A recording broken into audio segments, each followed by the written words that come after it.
We are people have gathered here. It is you who has called us here. And you, Almighty God, is our loving Daddy. You surely have great and mighty plans for us. Your plans are always for our good, always for our good purpose. And it is because of your love you gave your Son Jesus for each one of us. Tonight, O Lord, as you take us through the journey, reveal to us why, in spite of you being such a powerful God, full of love, full of mercy, full of grace, full of faithfulness, full of kindness and goodness and gentleness, why are we still going through all this pain and sorrow and grief? And why things are not changing in our favor? Show us, the Lord, through the Holy Scriptures, the corrections that we need to do to experience our relationship with you, and along with your relationship, all that you want us to inherit. Lord Jesus, you are the living Word. Speak to us through the Scriptures, and Holy Spirit, have your way in our midst. Thank you for the great signs, wonders, and miracles that you're going to perform in our midst.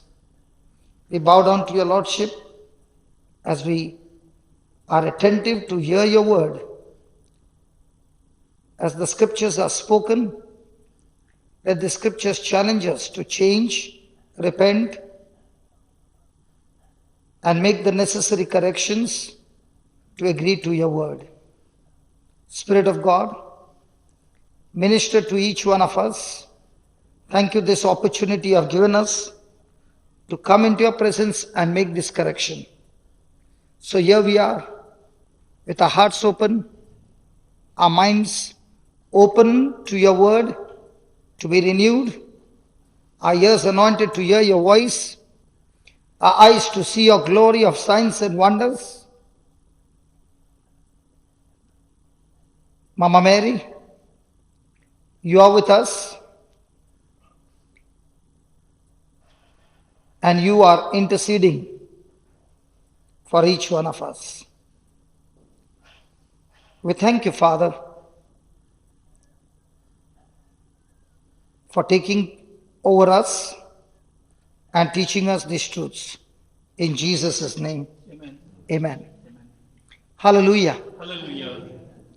When we were coming here, all of a sudden we found that the road was closed. And he had to take a turn and come by some other road. And I'm so sure my brother Vijay has never been on that route. And when we were going, the road was pitch dark. No lights on the street. And we are going and going and going and going. And it looked like we were going to a forest. And the best part in Ireland is you don't find people around that you can go and ask them. Praise God. Praise God. There was not a single person in sight that we can go and ask them. But my brother was relying on somebody. There was a woman in a car. And all the men, we always listen to this woman. Might be we might not listen to the wife, but we will surely listen to this woman. Do you know which woman? The GPS lady. Whatever she said, my brother Vijay was not challenging, no arguments, just following. And I said, brother, how much more? We are going and going and going this turn, that turn, and it's only trees and a dead road. And he said, we are very close to the church. I said, how far? He said, just a minute. And I said, I can't see any lights. How can it be just 1 minute? And by the time we took a turn, from a distance we saw the light.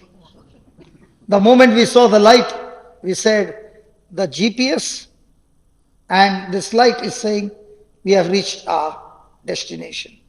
I challenge my brother Vijay, if he doesn't use the GPS, can he go home? No. Sure? Sure. You will be lost? I will be. So also we, the children of God, have been given a GPS, that is the living word of God. And how to understand the GPS? God has given us His Spirit, so that when we use and get communicating and connected with the word of God and the Holy Spirit, we will find the way that Jesus is talking about. I am the way, I am the truth, and I am the life. Praise God. Praise God. Hallelujah. Hallelujah. Is there anybody here who wants to be always on the path to God's destination? Yes. Only one voice I heard loudly. The others, I don't know. Come on, which path is better? God's destination or a destination that looks to be good but ends up in a disaster? Which one? God's destination. And that's why Jesus gave us just one commandment. And the commandment is love God with all your heart, all your mind, all your soul, and with all your strength. And then you love your spouse. Very good.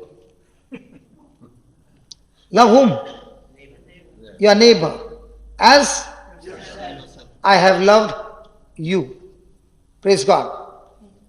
Hallelujah. Hallelujah. So, what happens when a person refuses to love somebody?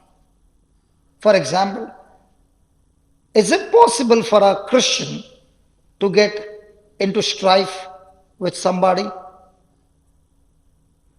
I know I'm talking to a wrong congregation. The Irish people are always full of love. But I'm still asking, is it possible for me to get offended with somebody? Yes. Have you ever got offended with somebody? So when you got offended with somebody, what exactly happens? We will study that and we will see how Satan or the devil lays snare to trap a Christian and not only destroy that person, but using that person, he begins to destroy one by one the whole family. Can we go through the scriptures to study that? Yes. Yes. Can you tell them to talk to me, please? Please tell them. Oh, please. Can we talk? Yes. Yes. Yes. So let's go to James chapter 3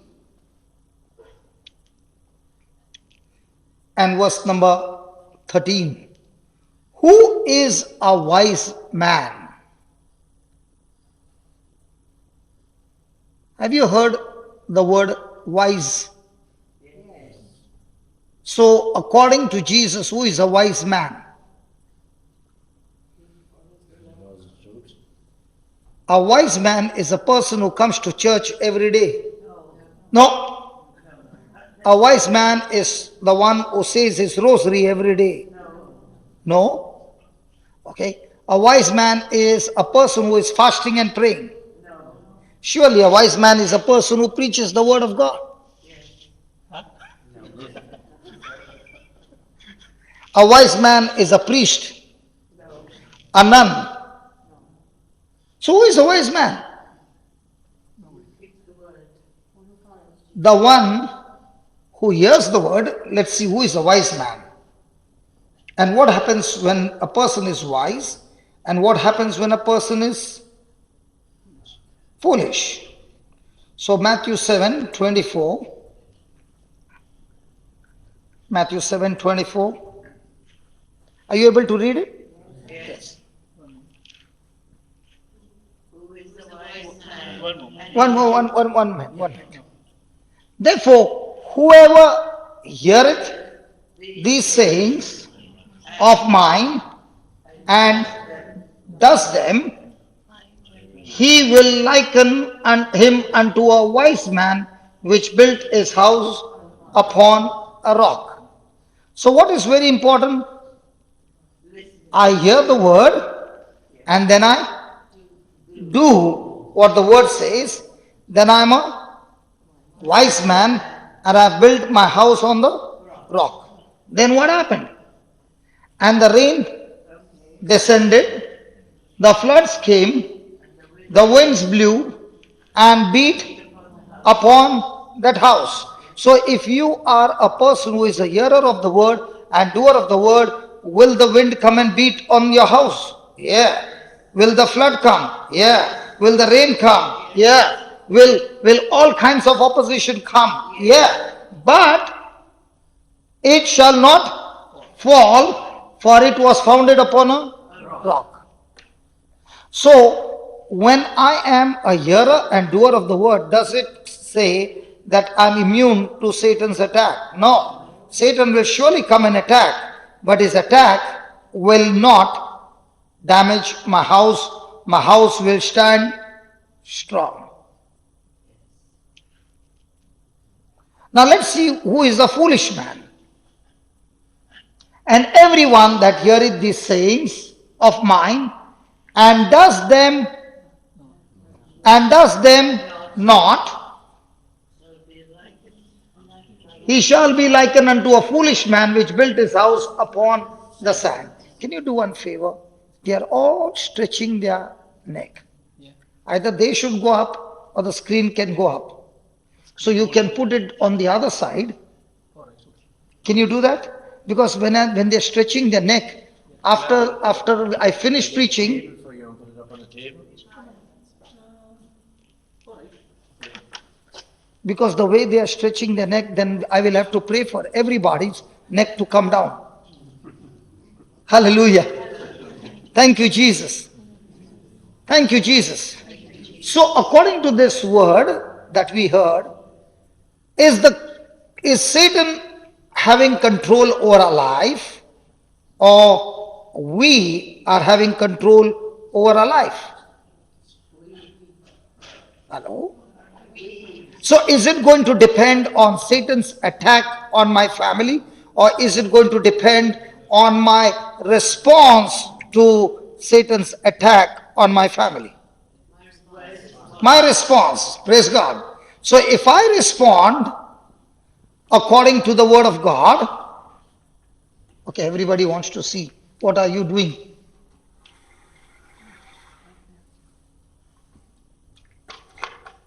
Is this better? Yes. Now you won't stretch your neck? Yeah, it will come. There. Don't worry. Sorry? This is better?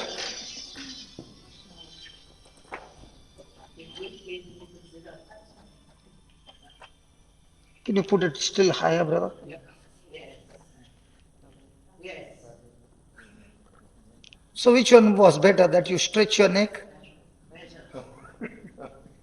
and like an ostrich neck going longer, or this is better? So in our life, when we have some issues and we are struggling, which one is better, that we do what the word of God says, or we do what our feeling says? So are we challenged every day to submit to the word of God? Yes. So in a day, how much are we studying the word, meditating on the word, and doing the word? Or are we most of the time in prayer? Did he say the wise man builds the house on the rock is the one who keeps praying the whole day? But most of the time, which one are we? Studying the Bible or praying? Can we talk? Yeah. Hello, can we talk? Right. Praying, but without the word of God. Now let me give you an example. Pray. Supposing you are weak, what would you pray? Pray weak. Supposing you are weak in your body, what will you pray to God? For good health. God make me? Strong. God make me? Now, did you do what the word said? Yes or no? No? Yes? You are confusing. Now, here is the brother. He's come to church. He's feeling weak in his body and he's talking to God and he's saying, God, please make me strong. So, did he make a prayer to God? Yes. Yes. Now, is he a doer of the word? The door. Don't know. Is he a doer of the word? Yes? Yes. Good. He is a doer of the word because he's asking God to help him and make him strong. Now let's see what the Bible has to say, whether it's right or wrong. Because a wise man or a foolish man is decided not by what I say, you say, the world says, but what God says. Is that right? So let's ask a question. What does God say? Beat your plowshares into swords and your pruning hooks into spears. Let the weak pray to God and ask Him to make him. Is that what is written? Say. Let the weak pray. Say. Pray. Pray. Say. Pray. Say what? So are you supposed to pray to God and ask Him, make me strong? Or are you supposed to speak by faith that you are strong? By faith and But what do we do? collapse. So are we following God's word or are we following what everybody is doing? So just because everybody is doing, you are doing, are you right? So is he a doer of the word now? No. So will his house stand? I'm not saying, they are saying your house will fall. Are they cursing you? Are they cursing you? No, they are not cursing you. They are saying because of your wrong response, your house will surely fall. So are we supposed to be doers of the word? Yes. So when he is saying, God, please make me strong, is he a doer of the word or he is going against the word?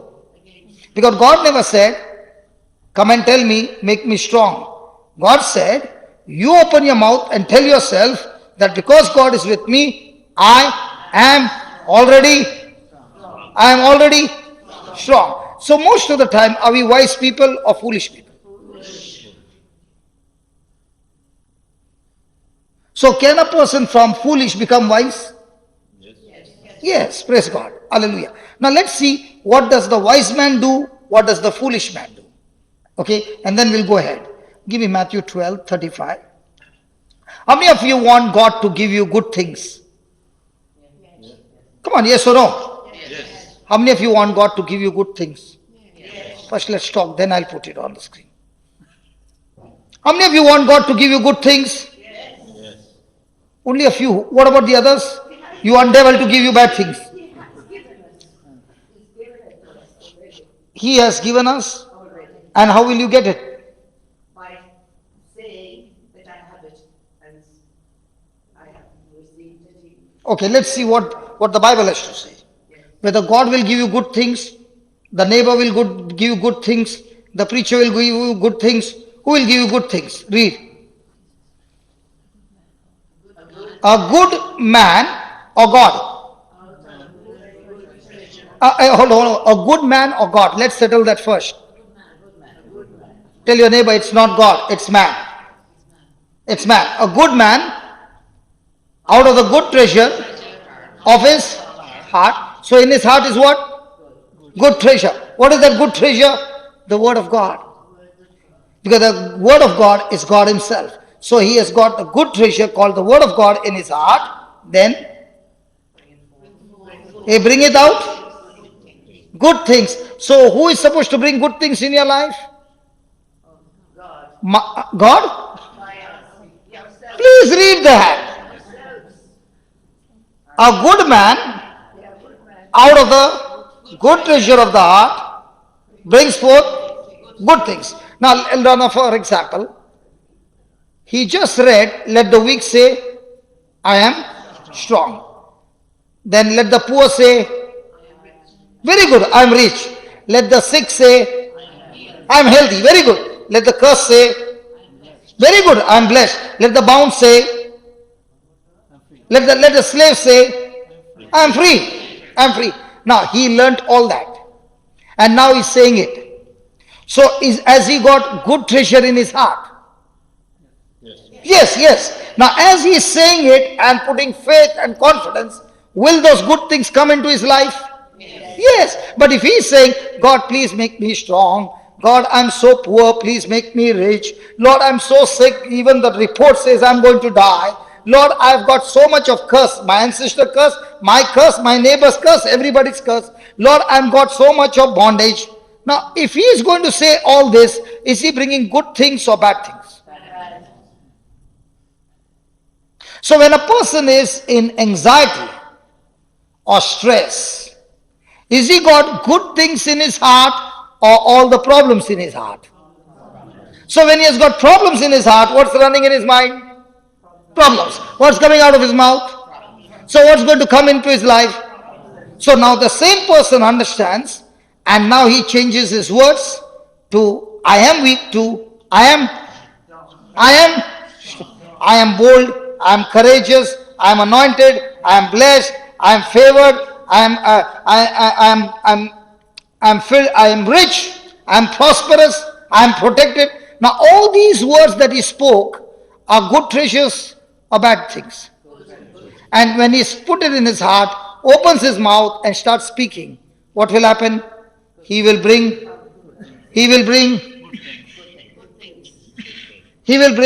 good things out of his heart. And an evil man, see that evil man. Who is an evil man? No, don't feel bad. Huh? Just an example. When you said, God, please help me and make me strong, did you speak what God said or did you speak against God's word? I speak against God. So you are a good man or evil man now? Are you following? For us, the evil man is a person who is doing wrong things. But God says, when you have anything contradicting to God's word, you are no longer operating by the Spirit of God, you are operating in the flesh, and flesh will always bring destruction. Do you know we Catholics have got such a great advantage? I'll tell you why. If this brother is feeling weak, and he takes the rosary, and he says, in the name of Jesus, I am strong. Oh, in the name of Jesus, I am very strong. Because God said, let the weak say, I am strong. And he's going on saying it, say 10 rosaries. Now what has he got in his heart? Now if he has got a good treasure and is taking it out of his heart with his mouth, will his life begin to change? So is now prayer interesting? The devil is putting some stress in my mind and I'm opening my mouth and I'm speaking my faith. Now who is the winner? I am the winner. But if the devil is putting some things in my mind and I'm believing those negative emotions, negative things, and I'm opening my mouth and I'm speaking it out of my mouth. Now what happens? God calls that man an evil man. Let me show you an evil man. Let's go to Numbers.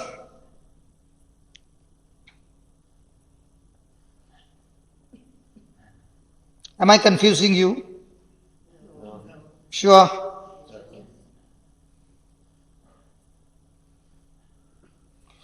Numbers chapter 13, and let's start with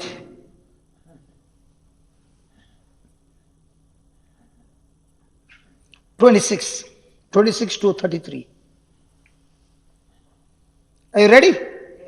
I want to show you how people destroy their own lives by making their heart evil.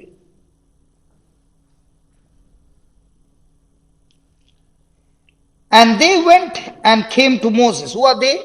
The 12 spies that Moses sent to the promised land to go and bring report.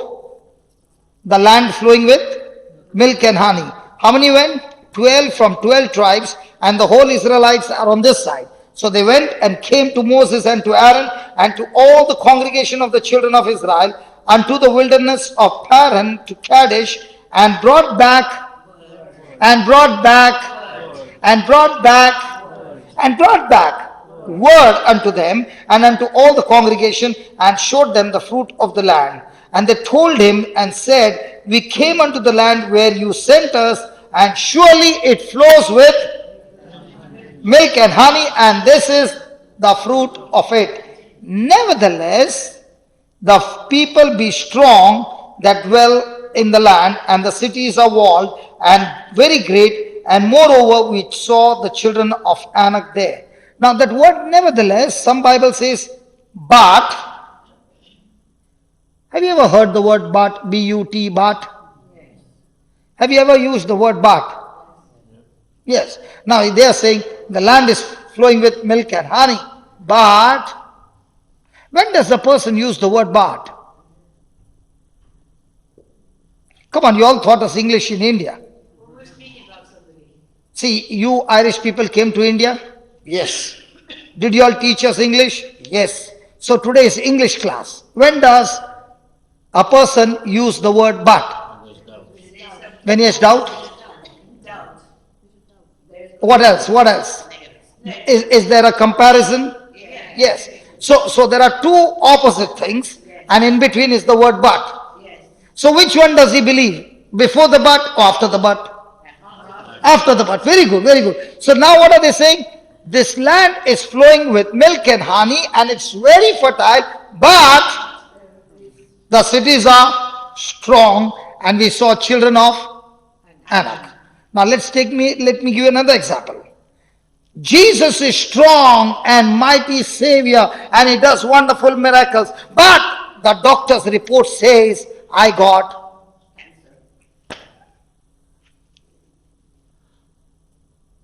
When did you use the word but?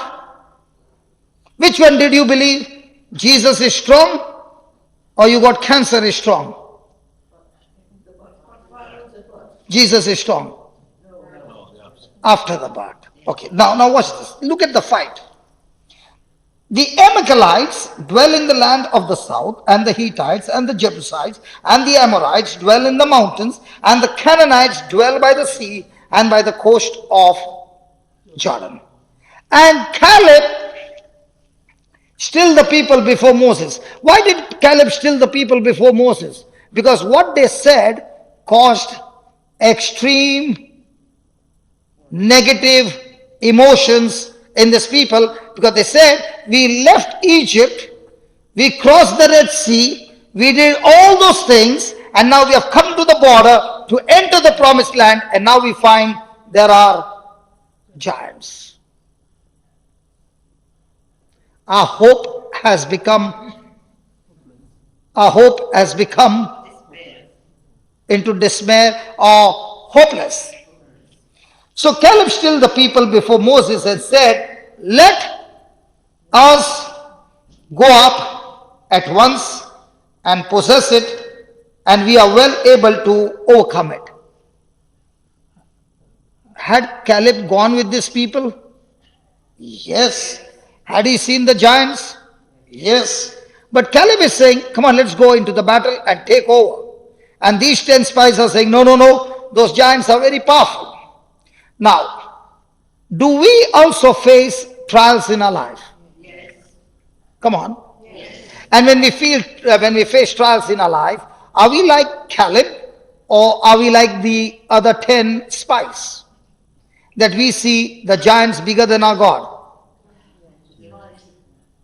Has anybody ever seen your trial or your problem bigger than God? How do you know? When you're full of stress and anxiety, that means your problem is bigger than your God. That's what you are believing. That's what you are thinking. How come Caleb is saying we can go and take over the land? Is Caleb somebody special? No. Then why is he saying we are able to take it? We are able to overcome it. See the last line. For we are well able to overcome it. Why? Because right in the beginning, God said to Moses, I have given you this land. So if God said, I have given you this land, who is supposed to see to it that they get the land? God. Their job is to get inside, and God's job is to clear everybody. Hello? If God gives us any promise, then He is saying, I am faithful to that promise and I am willing to bring that promise to pass. But for God to bring that promise to pass, does the people of God need to do something? Yes. What do they need? They need to agree with Him and get out of their place and go in that direction. And God says, when you're marching in that direction, I am the Lord your God who will protect you. I will fight for you, but I want you to step out in faith. So is Caleb depending on his ability or God's ability working for him? So in our life, do we speak based on God's ability or do we speak based on our ability? Huh? I knew Irish people are very honest. Whatever they are, they will tell the truth. And from now on, we are all ready to make the correction, right? Are we going to be like Caleb? Yes. Are we going to speak based on what God said or what our mind is saying? What God is saying. Okay. Then, but, say that but. Again, but. So Caleb said we can go and take over the land. And these people are saying, but the men that went up with him said, we be not able to go up against the people, for they are stronger than we. And, please read that. And they brought up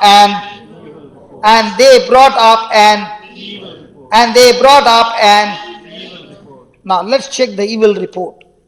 First, did they go to the other side? This 12 people? Yes.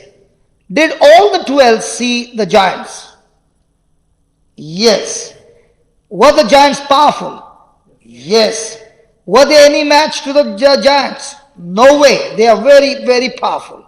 Were the cities strong? Yes. Did they speak what they saw? Yes. Come on, did they speak what they saw? So if they spoke what they saw, is it an evil report? No.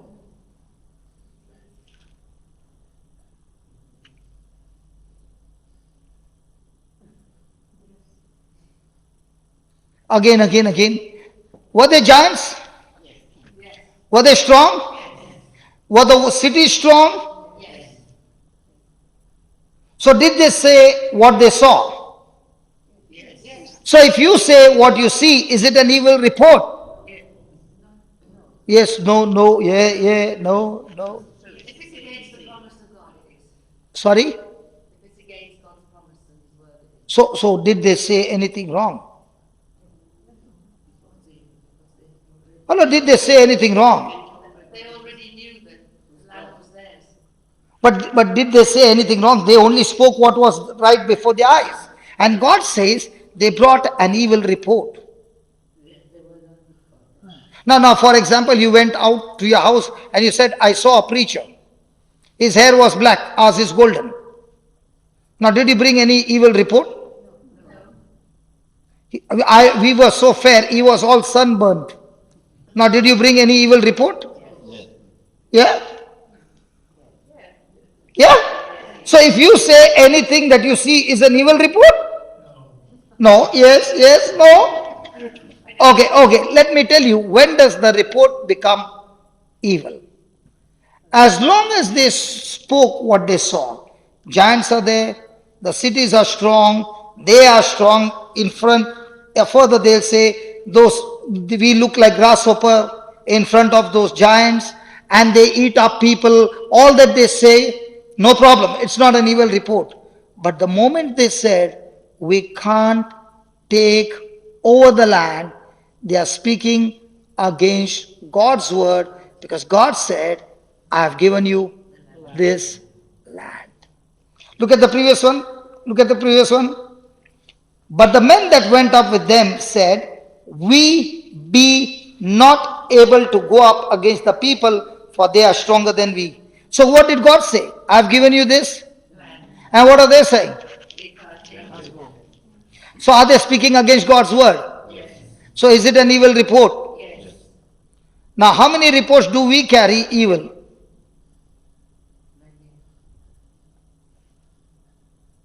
God said, by the wounds of my son you have been healed. What are you going around and telling people?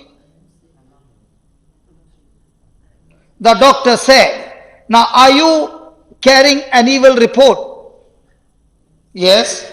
Are you praying an evil report? Yes. Are you having evil treasure in your heart? So are you going to bring good thing or evil thing? Evil. So are you a good man or an evil man? So is that good or evil depending on what you do or what you think? Because what you think is what you do. Are you understanding? Am I confusing you? And I want to tell you, by the time we finish studying this, we will see so many healings, because now you understand what is an evil report and what's a good report. If you can only change your thinking from evil report to good report, everything in your life will begin to change. That's all. Might be you are praying and fasting for 40 days and 40 nights, but you are still carrying an evil report. Do you think anything will change? No, it will still bring evil. But if you align your thoughts to God's word and agree with God's word, now you are carrying good report, evil report. Good report. Now will that good report bring good treasure in your life? Who is supposed to bring good treasure? God or myself? So before I can bring good things in my life, do I need to think good things in my life first? Yes. Is that clear? Hello? Yes. What if somebody does not know? No.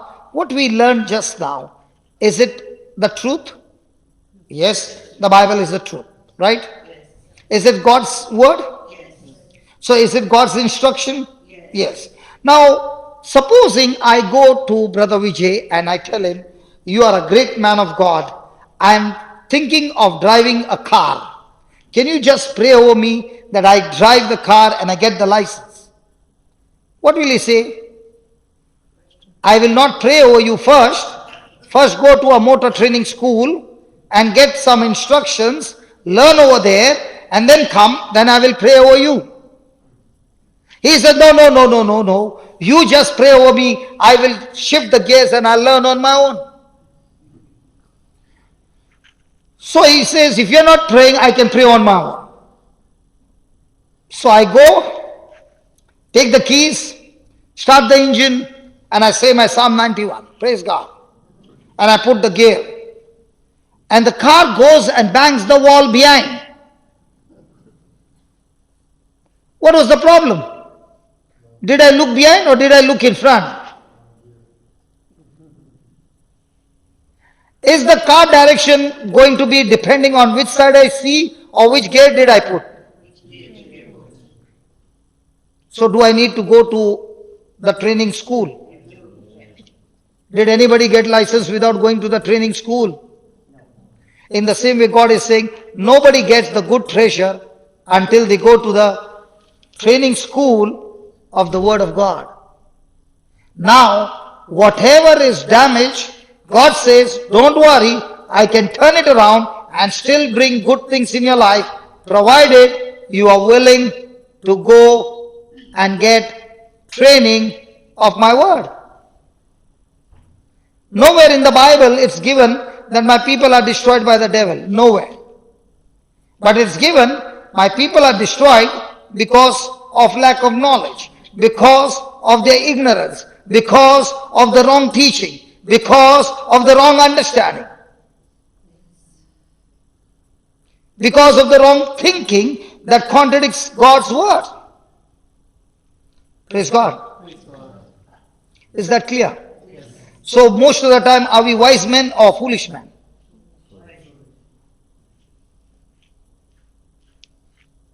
Most of the time we carry God's report or evil report. Most of the time, what are you saying? If somebody is saying, if somebody is limping, hey, what happened to your leg? Oh, the doctor said I got, and some of the names I've never heard in my life. I think your doctors baptize you more than anywhere in the world. Giving new names, and new names are invented for new people. Hallelujah. Hallelujah. So which baptism is good? What God says or what the doctor says? Have you ever told anybody when somebody offered you a cake, I'm diabetic? Somebody offered you a cake and you did not take. So the person said, why are you not taking? No, I'm diabetic. Now did you carry a good report or an evil report?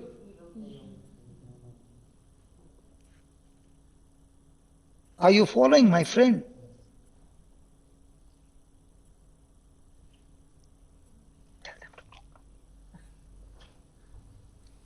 Tell them to talk to me. Please talk to him. Hallelujah. Are we understanding? Are we avoided? Or are we offended? Sure? Because sometimes, our Indian style is what? We will look at you and inside will be a volcano. Praise God. Praise God. Are we learning some things? Yes. So who is supposed to bring good things in your life? Ourselves. So what will bring good things? Change the things in your heart. When the things in your heart are changed to the word of God, by default now you are a person who will bring good treasures out of the good heart. So is it going to take labor from your side? Yes. Labor to do what? To study His word, to plant His word, to think His word, to speak His word, to imagine His word, to walk His word, to act on His word. And when you do His word will bring forth good things in our life. So now do you understand what's an evil report? Hello? Yes.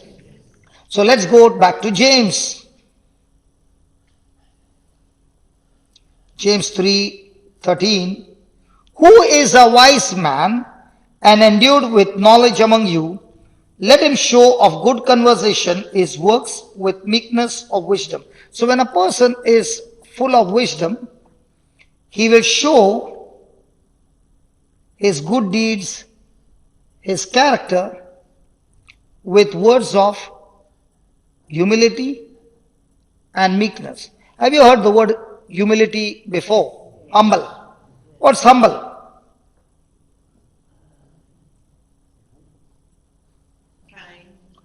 Kind, good. So were these people humble? The ones who went, the 10 leaders?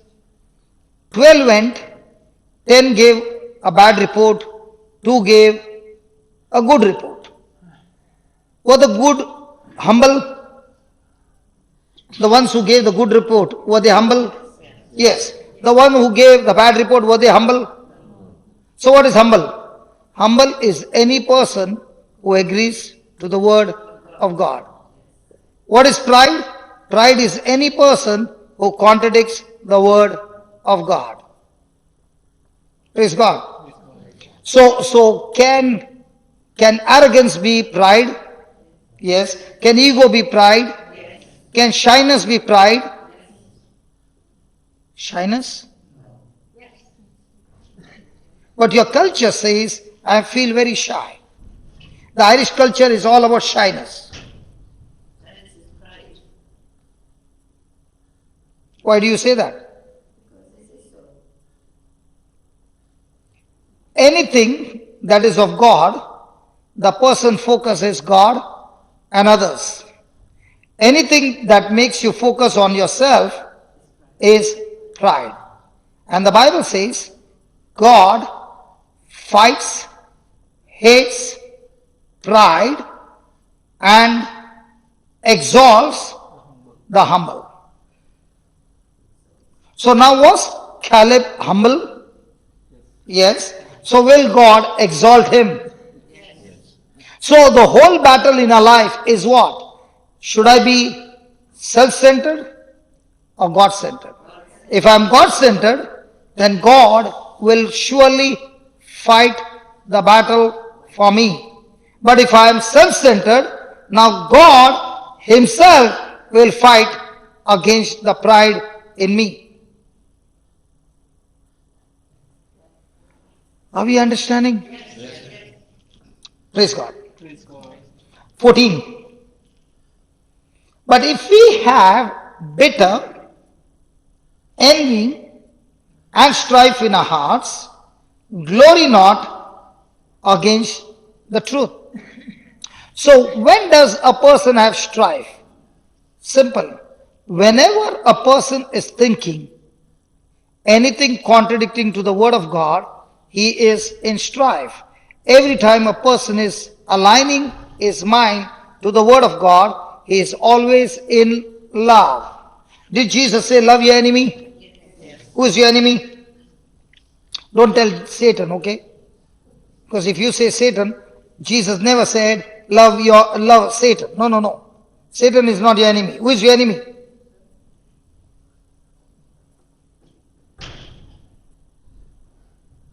Hello, do you have enemies? Yes. So who is your enemy? Huh? Possibly the person who is not good. The part of you is not good. So you should love you. An enemy is anyone who hates, who hurts you. Anyone who hurts you. So who hurts you the most? If you are with your spouse, keep your mouth shut. Who hurts you the most? Those whom you love the most. And what is Jesus saying? Love your means what is he saying? The ones who hurt you the most, you are supposed to love them the most.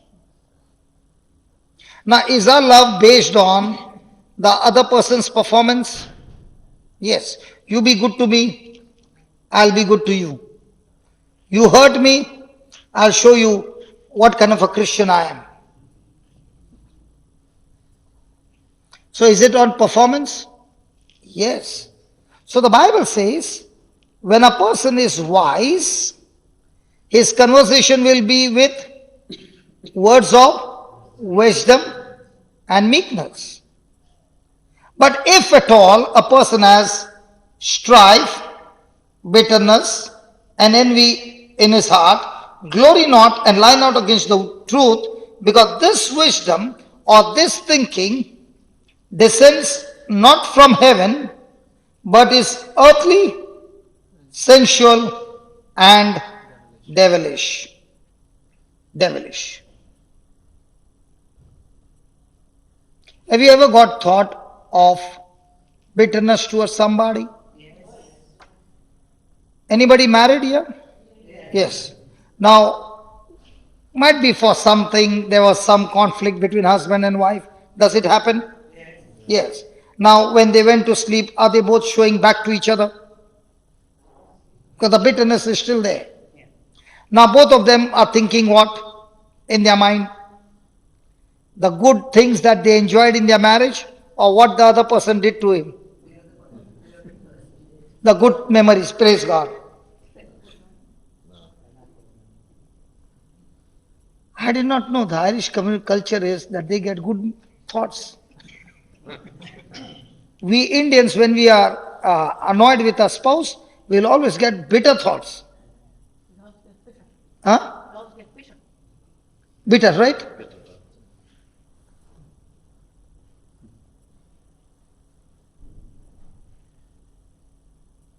So when you get bitter, who is giving you those thoughts? God.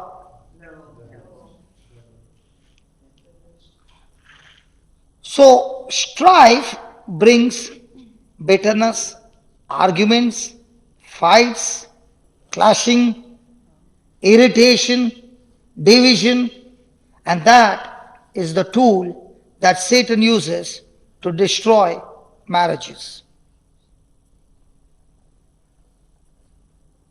Before the action can come, Satan starts with thoughts. Hallelujah. Hallelujah. There's a conflict in the family. There's division in the family. There are physical abuse in the family. And all this happens through thoughts. Hallelujah. Hallelujah. So this is the most powerful trick of Satan to bring contentions, quarrels, and cause fight among the loved ones.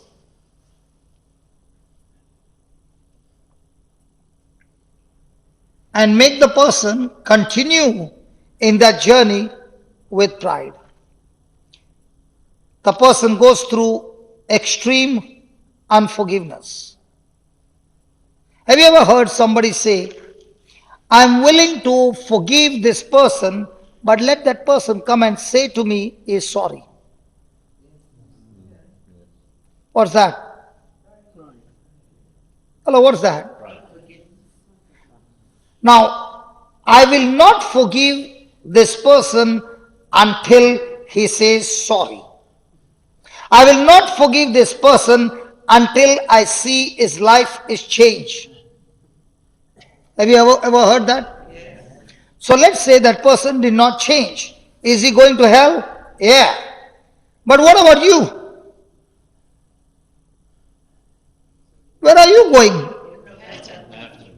Heaven. Hello, where are you going by not forgiving that person? You're going the same way. Because Jesus said a parable that a servant owed 10,000 talents and he could not pay. Then the king said, take his wife, children, and everything, sell them off and put the money in the treasury. The man pleaded with the king, and the king had compassion and forgave him and cancelled his debts. So if the debts were cancelled, who paid them? So who forgave whom? The king forgave the servant. So who paid the money for whom? The king paid for the servant. So is forgiveness fair or unfair?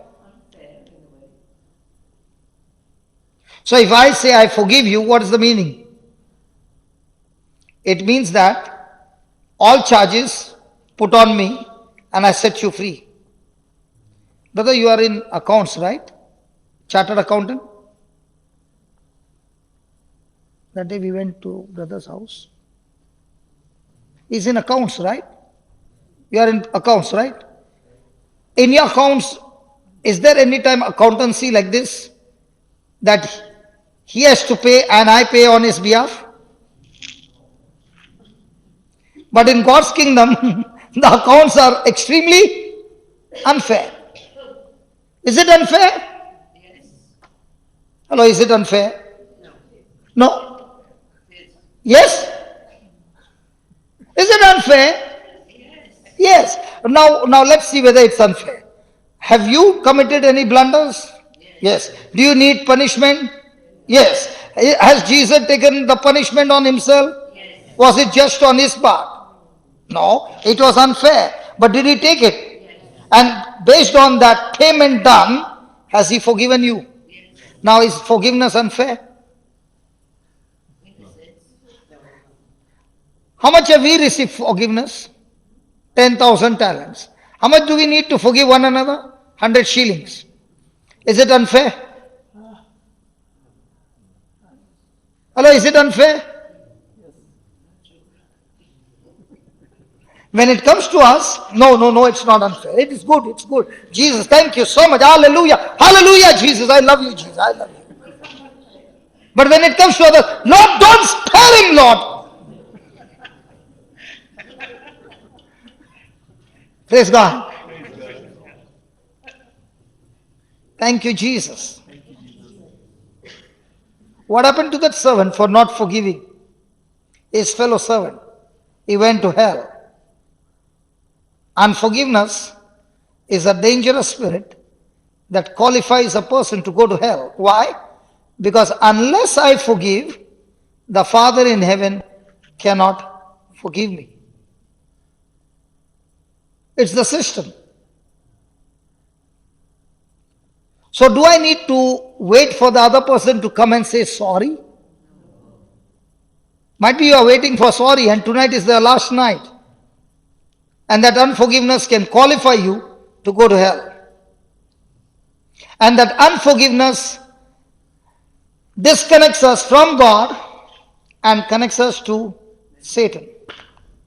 So is getting into strife any profitable or is it a curse?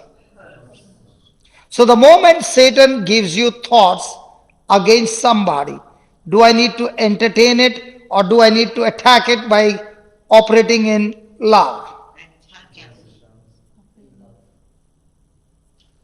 But let's say I do not attack and continue in strife. Now does Satan have power to eat up and bite and cause sickness in my body? Yes. Yes. Many a times, many people go through sickness and disease because of strife and unforgiveness. Hallelujah. He wants you to walk your life holding on to what others have done to you and keep on getting bitter. And as long as that bitterness is there, you are never going to come out of that prison. The only way to come out of that prison is I make the choice myself. Lord, I choose to forgive this person, irrespective of what he has done to me. I release him. And as I've forgiven and released, I also receive from you forgiveness and release from all my sins. Now Satan has any hold on you? No. He has lost his grip over your life. Praise God. So this kind of thoughts that come to a person's mind, is it pride or is it humility? Pride.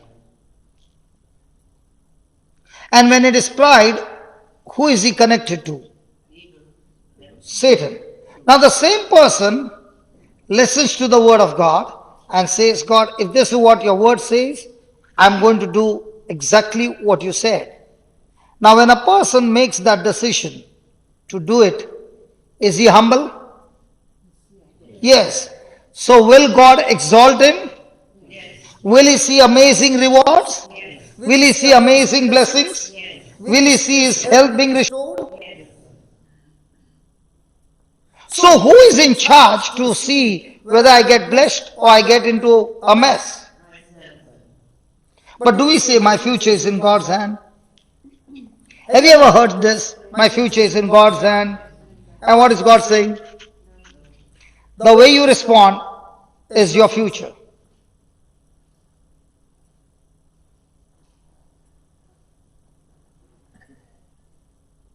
So can I respond God's way? Yes. Am I a wise man? Yes. Will my house stand every battle? Yes. But if I'm not a doer of the word, now am I a foolish man? Now when the wind beats on my house, will it fall? How do you know before the house can fall? The moment you get worry, offense, bitterness, it is a proof your house is under attack. Cracks have already come. Before the cracks can grow, quickly change.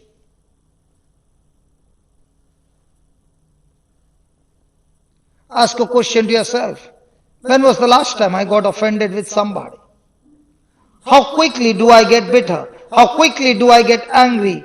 All this is because my focus is not on what Jesus said. My focus is all on my emotions. Let me show you. Can you just come here? Now this is my brother Vijay.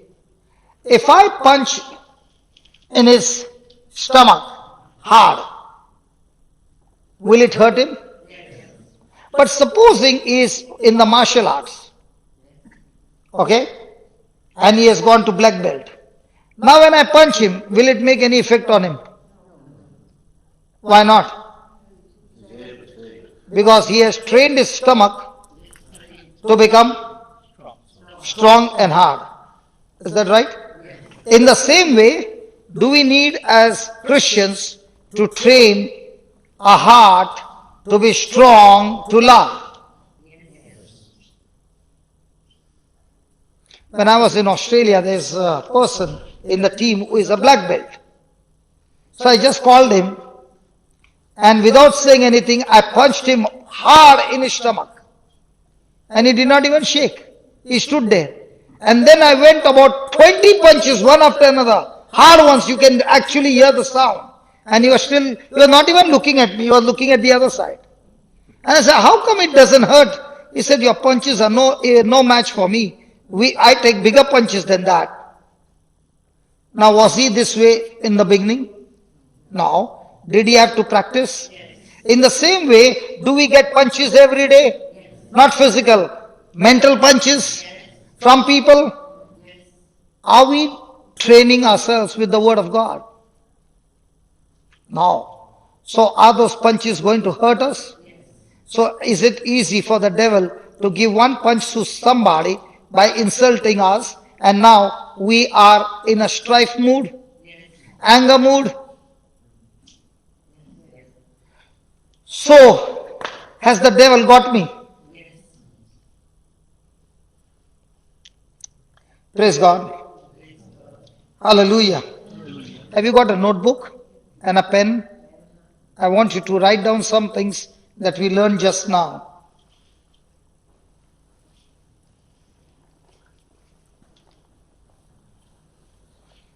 And this is so very important that, like the man in martial arts trains himself to be mental and physically taking the pressure.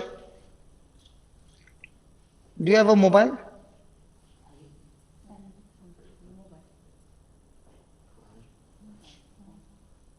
You have it? On that mobile is a voice recorder. Just show him the voice recorder.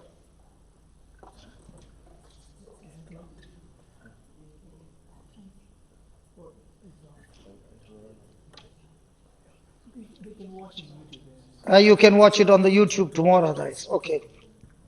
Okay. Next time when you come and you have not brought a notebook, on a mobile there is a voice recorder. You can record the whole teaching. But when you are writing, you have to pay attention to write. And the more you pay attention and write, the effect is more stronger than only hearing. Because when you are hearing, you might be only listening. That's why Jesus did not say, those who have ears, listen. He said, those who have ears, hear. What's the difference between listening and hearing? The one who is listening, when you ask him, what did you hear? I don't know, I was just... What did he say? I don't know. Then what were you doing? Listening. But when a person is hearing, what did he say? He can say word to word. Why? He is hearing. And when a person is hearing because he wants to go and do it. Amen? Amen. Okay. Strife can be defined as a vigorous or bitter conflict, bickering, a discord, quarreling, or clashing with others. Clashing with others. Praise God. Did we sometimes practice this? Any one of this? Hello? When we practice this, who comes against us? The devil or God? God fights against the pride. God fights against the pride, but he exalts the humble. So now, is God on your side or God against your side? Why is he against? Because he has to fight against that pride, because if he doesn't fight against that pride, I will never humble. And if I don't humble, that pride will take me to hell. So God will always fight against the pride. Hallelujah. Hallelujah. Write down. It is a trick of the devil. It is a trick of the devil designed to cause contention in all areas. In all areas. And it puts our life on hold. And it puts our life on hold. Have you ever done when you're talking to somebody and some call comes, what do you say? I'll put you on hold and you're talking to somebody else. Can that person talk to you now? No. Can he listen any conversation? No. He's standing with his phone alone. And if you put him on hold for 1 hour, he's only holding his phone. But is he still paying the money? So which one do you want? To be on hold or God taking you along? So when a person is in strife, is God taking him along or is he on hold?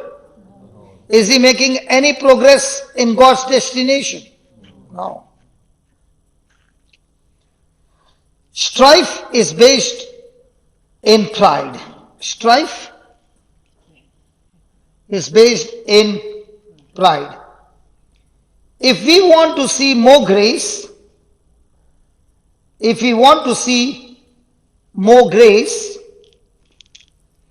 manifested in our lives,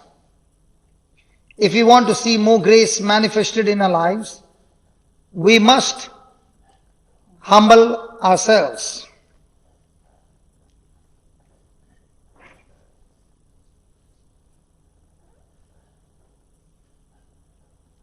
Praise God. Have you ever heard the word grace before? What is grace? God's gift, What else? God's free gift, What else?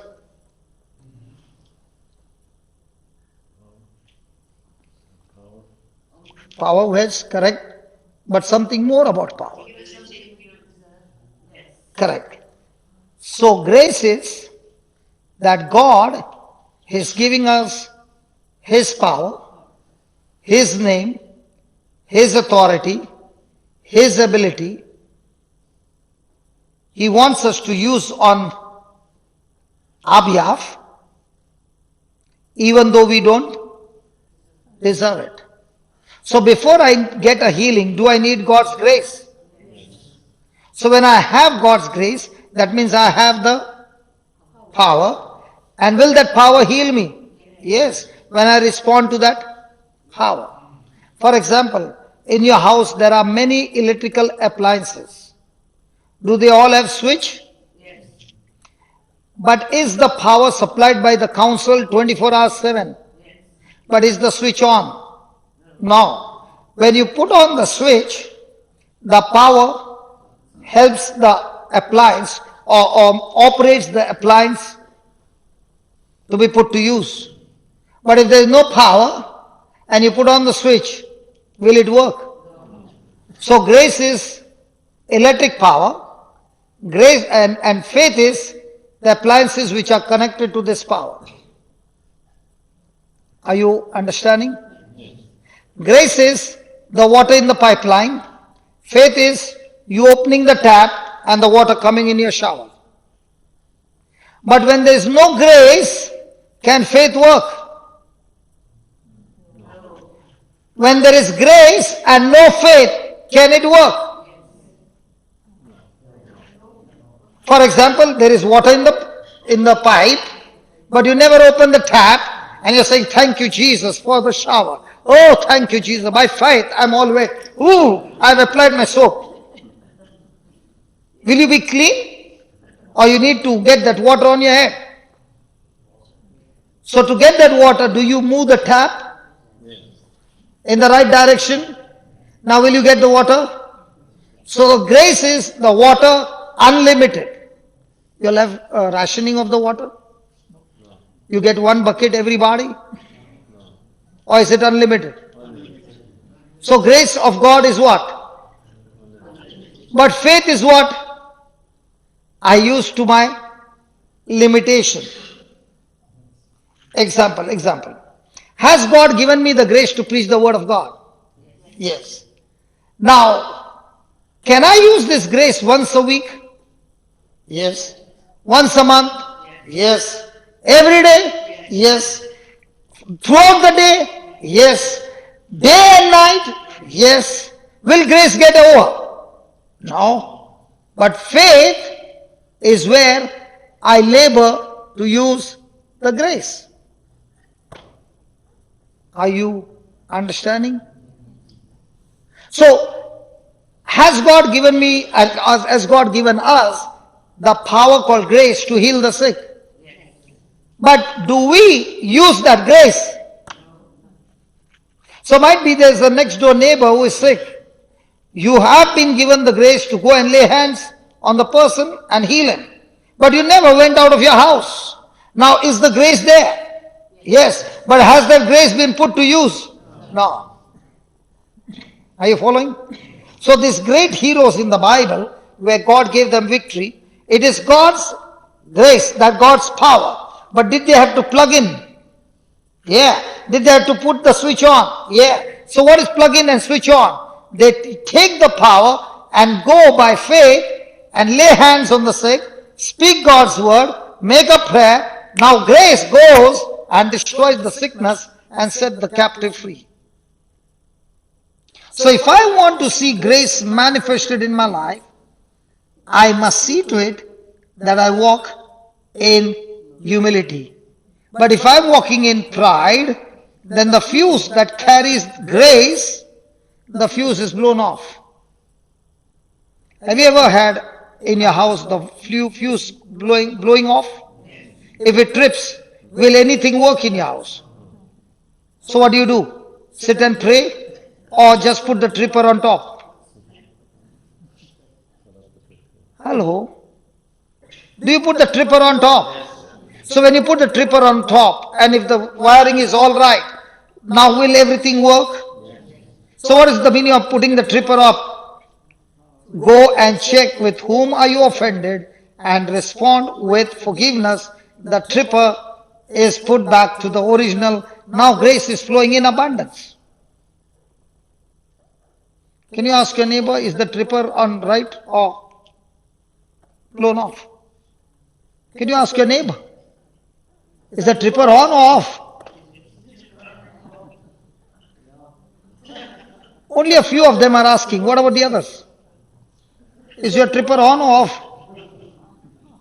Off? And when you're offended, it goes off. And if it goes off, now can the devil make your life miserable? So what's the devil's job? Even though you're praying so much, he will try his best to get you into bitterness with somebody, and now the fuse is blown off. Now you're praying the whole day in the church and wondering, how come I did not get healed and others got healed?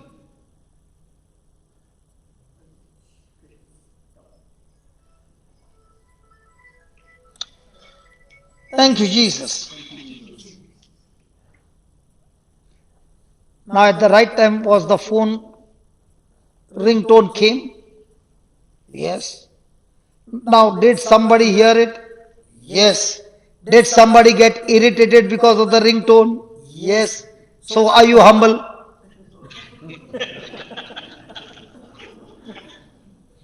So what if the ringtone came?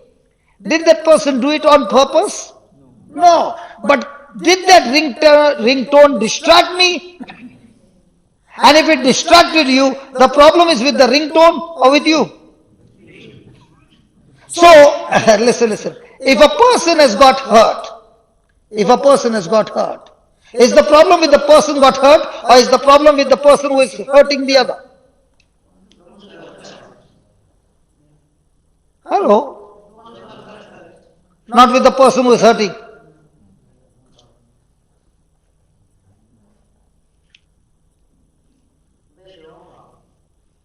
If I am coming and hurting you every day, the problem is with me or you? Nobody wants to talk. Can we talk? Can we talk? We are talking something practical. Come on, let's talk. They don't want to say the wrong things. No one is in the wrong. They don't want to say the wrong answer.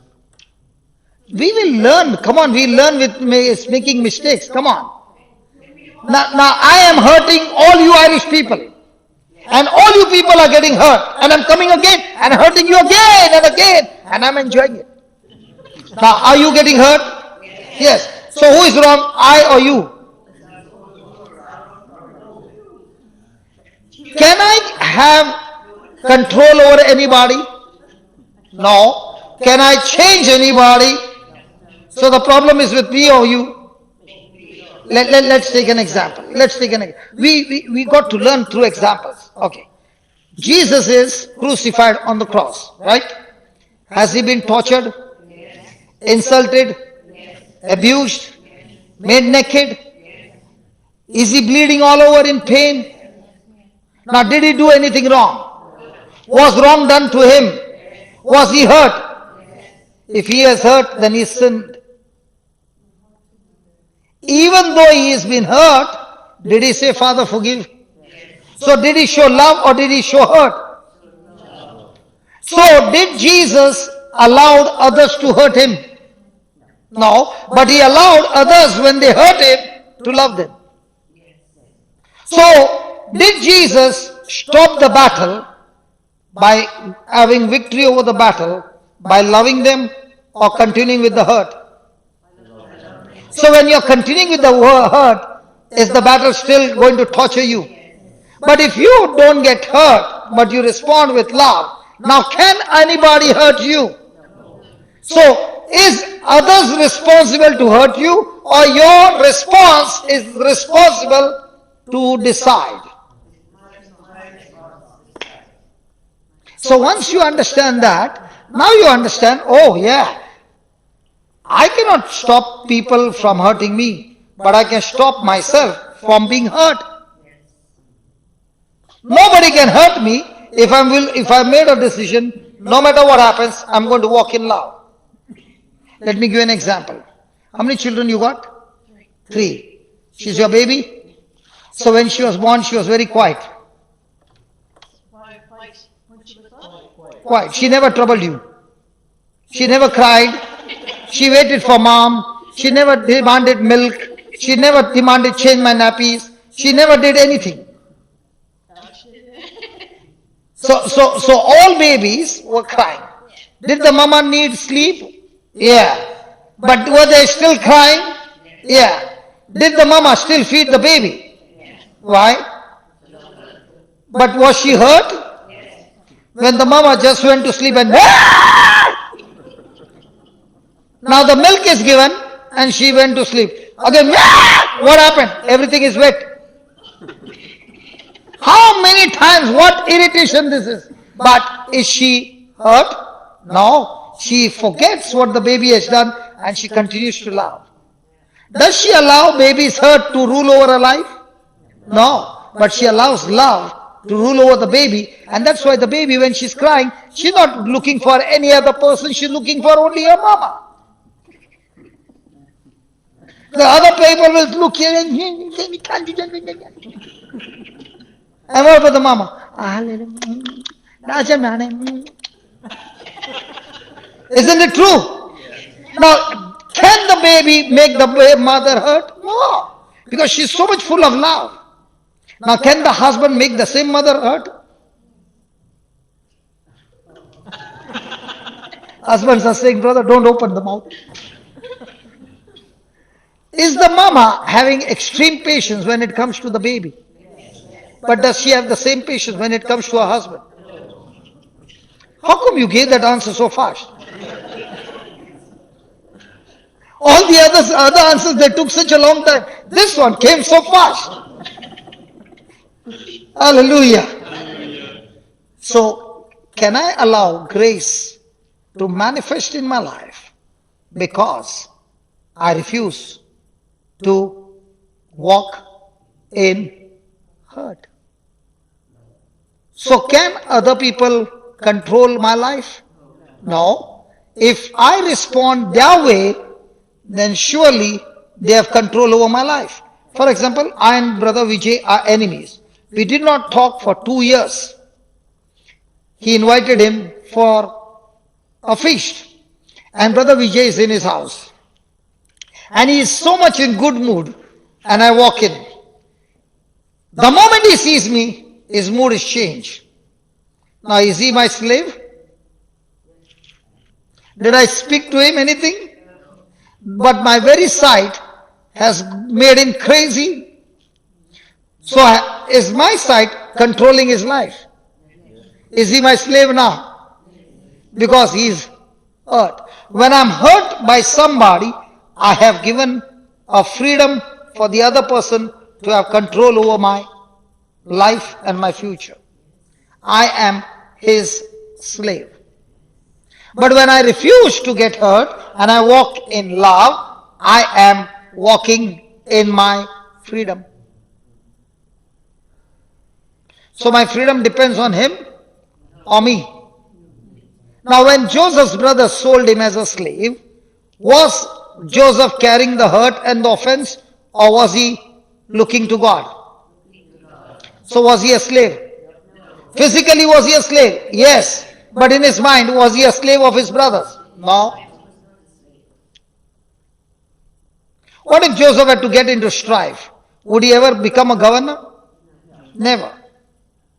When a person walks in love and refuses to walk in strife, the Lord exalts him from glory to glory, from one level of prosperity to another, to success and amazing position in the kingdom of God. How do you know what's going to be your future? The level of your love. Were the disciples before Pentecost fighting for position? Did they want power? Did they want a top seat? Yes. But once the Pentecost fire came and love came into them, do you find them quarreling for position? Now, are they all the time thinking, how can I be a servant of others? So the more they began to serve, did God exalt them? Which one do we like? To make others my servant or I becoming servant?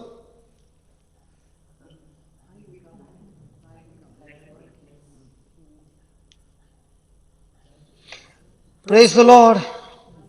Shall we continue? Is this topic interesting? Praise God. So when a person has got strife, has he got good treasure in his heart? So is he going to bring evil things? So does he know already his future? So does he need to go around and tell everybody, pray for me?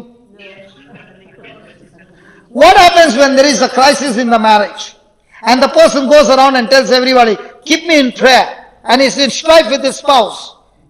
Will anybody's prayer change him? What does he need to do first? Change himself from strife to love. Now even if nobody is praying and is operating in love, he will still win. And if everybody is praying and is still in strife, he will go into the grave in strife. Because that's the system. What I sow is what I reap. Praise God. Thank you, Jesus. Hallelujah. So if we want to see more grace manifested in our life, we must humble ourselves. So every time it comes, we must humble ourselves. Means what? We must agree to God's word. Let me give you an example. There's a man named Saul who is a king. And Samuel the prophet has told him that he's going to come to a place at such and such time to offer sacrifice to God. And Saul is waiting for Samuel to come, and Samuel doesn't come. So Saul calls for the sacrifice, and he offers the burnt offering to the Lord. When he has finished offering, Samuel comes, and King Saul goes to greet him. And Samuel says, "What have you done?" And he says, "See, listen, you did not come, and the people were all going back, and the enemies will attack me. So I thought, you are not coming, and therefore I offered the burnt offering to the Lord." So Samuel said, "You have acted foolishly. It was God who had decided to establish your kingdom forever. But now that you have disobeyed God, God has taken away your kingdom, and he has already chosen another person to take over his kingdom." Now, was it God's plan and will for King Saul, kingdom to be established forever? Yes. But even though it was God's will, did it come to pass? No. Why it did not come to pass? Because Saul did not cooperate with God. Now, this is one person. Let's take the other person. There's the man named King, the man named David, who is the king. Now, God rejected Saul and chose David the king. One day, David saw a woman having bath. He got tempted, called the woman, had a physical relationship, and then he even, to cover up the pregnancy, saw to it that he killed the woman's husband. So the prophet Nathan came to David and said, "You have sinned against God." So David tore his clothes, put the sackcloth, fasted, and started praying. Now, Saul committed sin by offering a burnt offering, which he is not supposed to do, only the priest is supposed to do. David committed adultery and killed the woman's husband. Did God take away the kingdom from David? Did God take the kingdom from King Saul? If you were God, whom would you punish? Saul or David? How come God did not take his kingdom? Which sin is greater? Killing a man? Taking his wife? Or Saul offered a burnt offering which only a priest can offer? Can we talk? How come Saul lost his kingdom and David did not? What did she say? Pride. Pride? Both of them are disobeying God. Forgiveness. Sorry? When Saul was pointed his mistake by Samuel, Saul gave excuses. When Nathan came and spoke to David about his mistakes, David quickly took responsibility and said, "I have sinned against God," and he repented. Whenever we make some mistakes, are we people who always give excuses? For example, we came late. What will we say? Have you ever reached somewhere late? Yes. What did you say? Why were you late?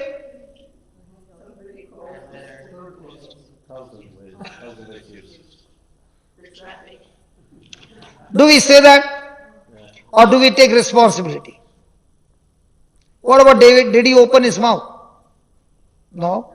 He said, yes, I've sinned against God and I choose to be punished, but I come before God in mercy, in repentance, asking for forgiveness.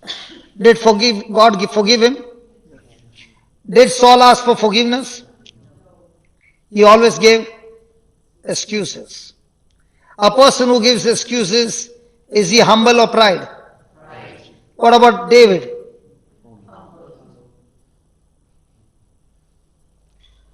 Praise God. Write down. God's grace is always available to us.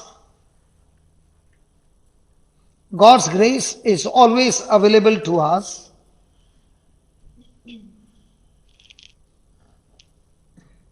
But operating in strife,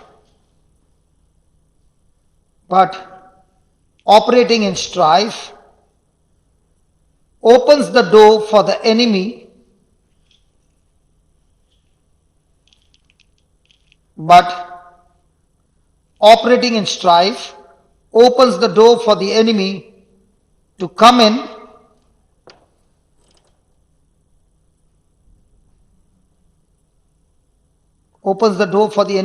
in and do things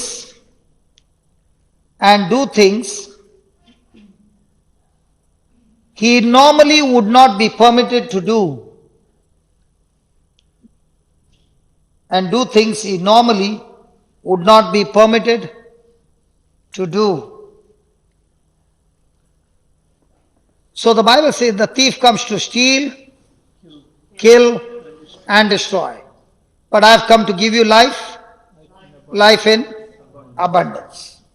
How do you know the thief has come in your house to steal, kill, and destroy? How do you know? You're at peace. Huh? You're peaceful. That time the thief is there. Oh, sorry. Okay, let me give you an example. You went out and you locked the door. After 1 hour, you came back home. You opened the lock and went inside. Everything is as you left. But your treasury door is open. The jewels are gone. The money is gone. Important documents are gone. But nobody is there in the house. Has there been a theft in your house? Did you see the thief? How do you know? Because your jewels are gone, missing. In the same way, when somebody's health is gone, has the thief stolen your health? Has the thief stolen your children? Has the thief stolen your marriage? Has the thief stolen your money?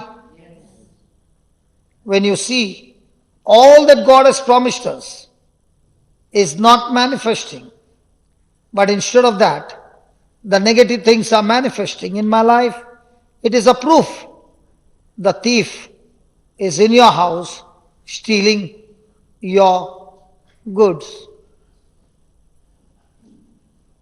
When will the thief be able to steal the truth, to steal the goods? We just now wrote, God's grace is available to all of us. Means God's protection is there for all of us. But when I operate in strife, I open the door for the enemy to come in and do things he normally would not be permitted to do. So when I walk in strife, have I put all my security down? All my guards down. Now, is the enemy having legal right to go into your house and take what he wants? When a person is in strife, Yeah. Would the same enemy ever be able to get into your house? No. But when I walk in strife, I've told God, I'm disconnecting with you, I'm connecting with Him, and now you are giving Him the key and saying, take what you want. That's how the system works. Are we all under the law of gravity right now? It's a spiritual law. But under the law of gravity, can a plane fly? It is a spiritual law, the law of thrust and lift. In the same way, there's a law of life that comes through Jesus, and there's a law of sin and death. So when a person decides to walk in strife, in bitterness, in jealousy, in envy, he has actually given permission for the thief to come and steal his marriage, his children, his finances, everything that God has given him. So is it any profit for a person to continue to live in strife? So when a person understands that me walking in strife means it's going to cost my whole lifetime labor. It's going to cost my children's future.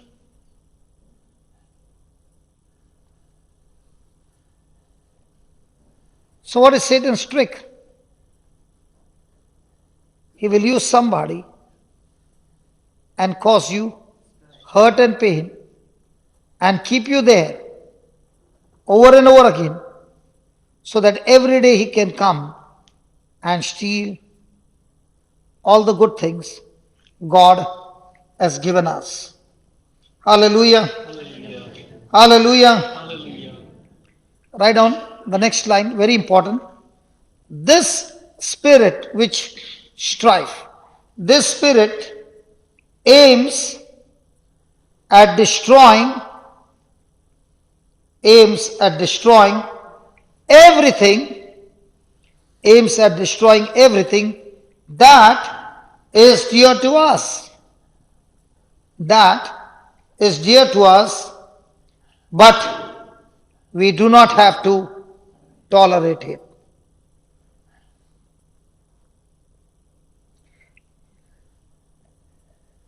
Anything that I tolerate, I permit.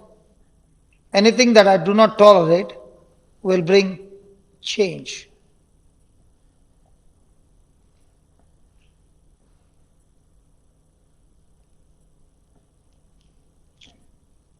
So what is the spirit of strife going to do? The spirit of strife is more interested not only in destroying me, but first of all, destroying those things and people who are extremely dear to us. Is it an extremely dangerous demonic spirit? Hello? So the longer I remain in strife, the longer, one by one, the spirit will destroy things that are dear to you. Let's take an example. A person is working in the office. He gets into strife with his colleague. And in that strife, he opens his mouth and speaks something. And now he gets more and more into anger. Is he going to be able to perform well? Is he going to make mistakes? In that anger, is he going to speak to others also in the same way? Will he take that anger home? Will that cause more trouble?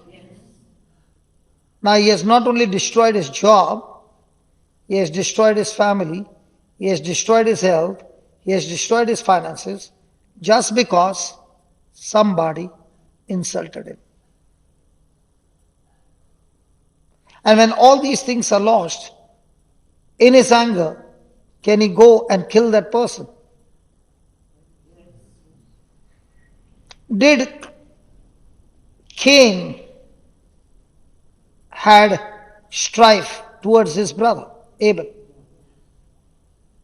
Had Abel done anything wrong to him? No. But was Cain in extreme strife? Did that spirit force or empowered Cain to go and take his own brother's life?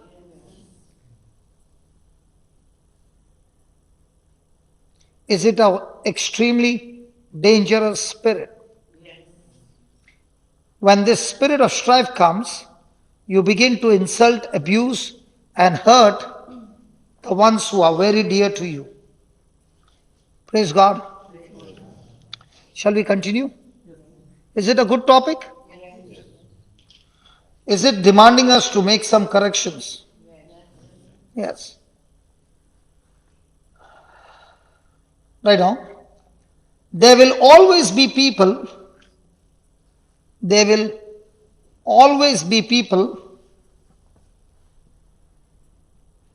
who submit themselves.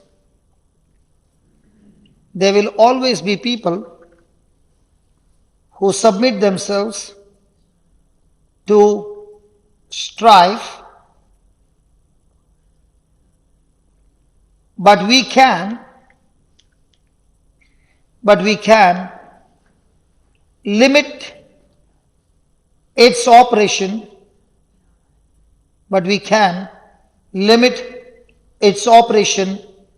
in our lives.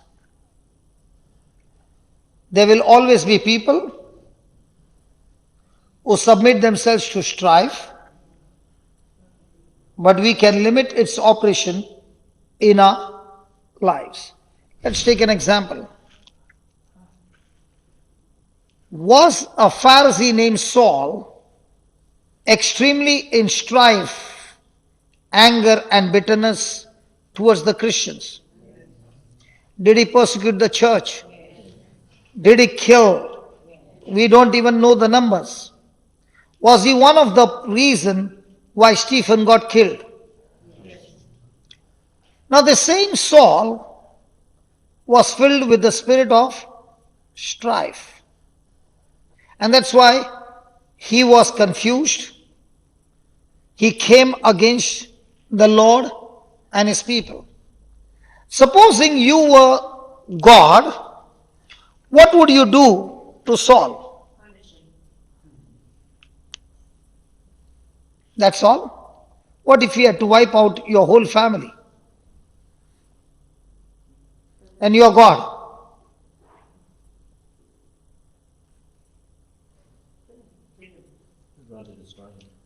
But you two look so simple. You look both so kind and compassionate. On your face, I could never ever think so cold. The heart is not even warm, cold. Kill him. No expression as well. Kill him.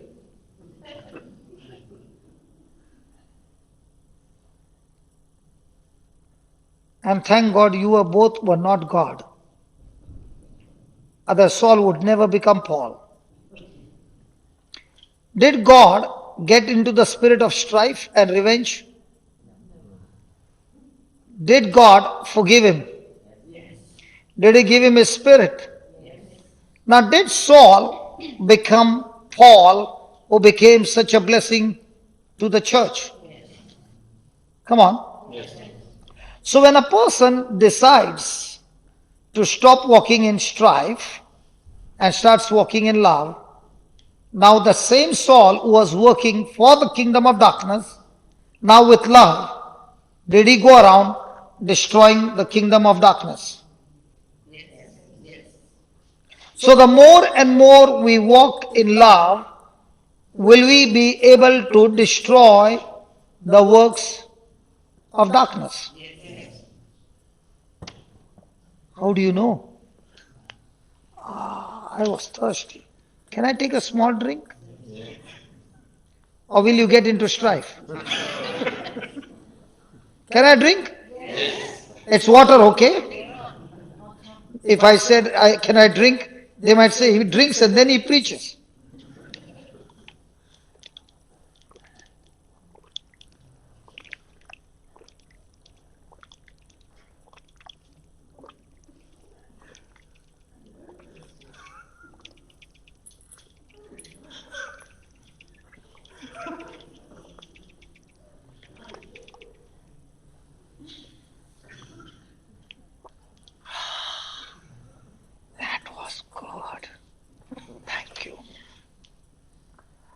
Ah, it was so refreshing.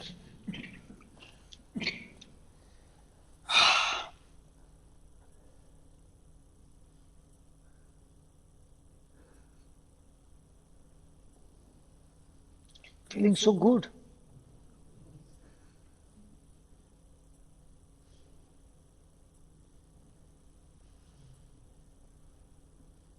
Believe me, I'm feeling so good.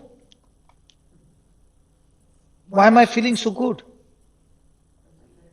Because I was extremely means extremely thirsty. And when I got this drink, I'm feeling so good that I'm saying, let me take 2 minutes more, pause and enjoy. Wow. In the same way, has God created us for love? So is this body designed for love? So God is love and He created man in His likeness and image. That means He has created him in love to go around and love. Hello? So what's your purpose in this world? To love. But what do we do? Now, God is love. He created man in His image, which is love, and He created love to love. Now, when God created love, and God is love, did He take something from love or did He give everything to love? Now, did the earth belong to God? Did love give to love the whole earth? So, according to God, love is to give. Anybody married? Now, in your marriage relationship, it is more about giving or taking. That's why you Irish people are so different from all of us.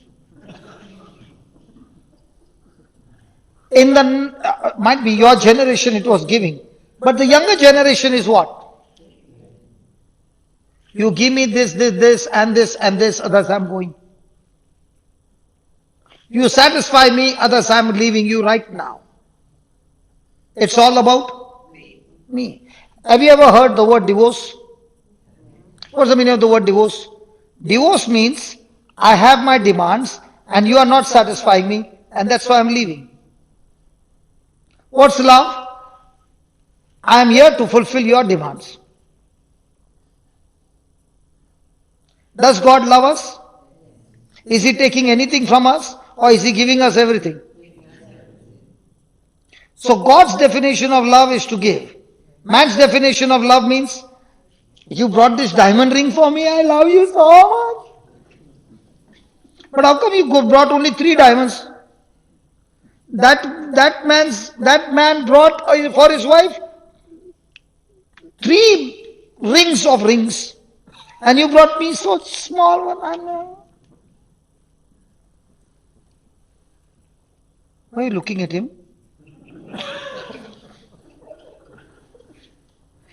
Is there any connection? Huh? You can't say? So there is a story regarding the ring. Praise God. Sorry. I don't want to go into personal things. Praise God. But is a relationship based on the other person's performance? If the performance is not satisfactory, then I am in strife. And when I am in strife, will that spirit of strife destroy my marriage? But let's say this relationship is based on God's foundation. So is the person who is married based on the other person's performance, or is, like Jesus, willing to lay down his life for the other? If any person wants to experience God kind of life, the key to God kind of life is the day the person's self-centeredness is put to death, he experiences a life beyond measure. Can I give you an example? I met a foolish man this trip when I came to Ireland. Extremely foolish. Can I talk about the foolish man? This man was going to office every day. From the time I came, he is not going to office.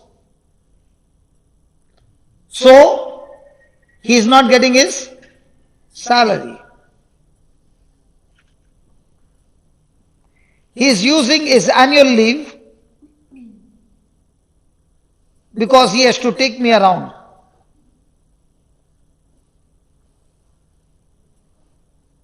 He drives daily 200 to 300 kilometers.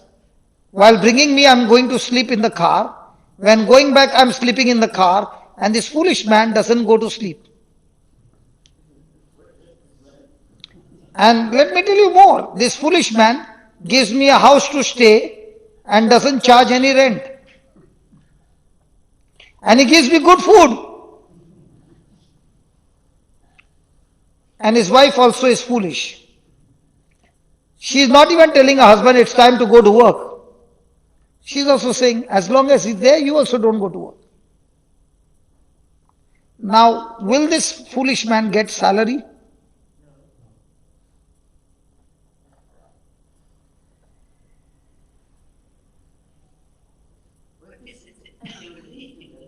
Sorry? He needs his annual leave to go to India. That also he blew it up.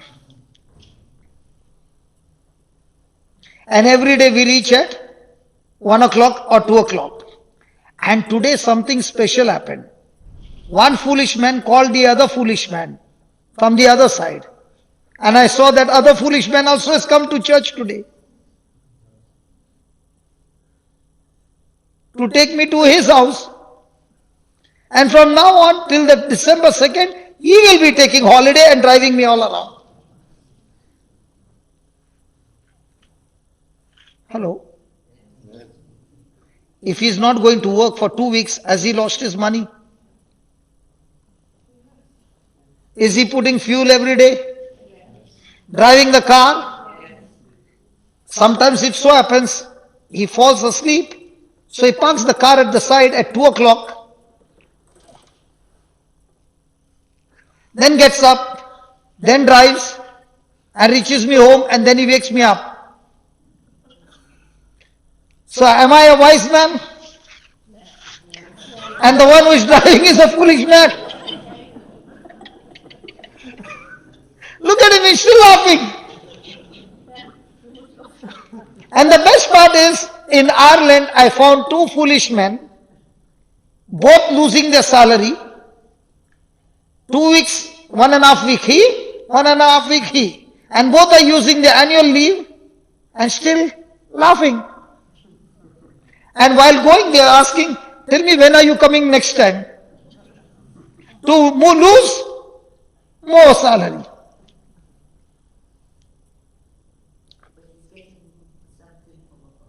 For him, it comes from above. And for you all? For everybody? But how many of us are willing to be foolish?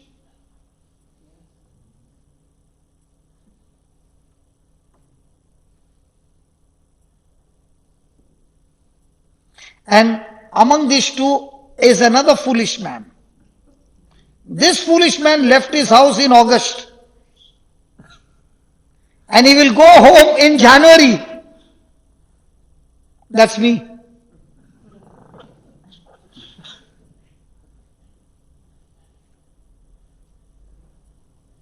Why are we foolish?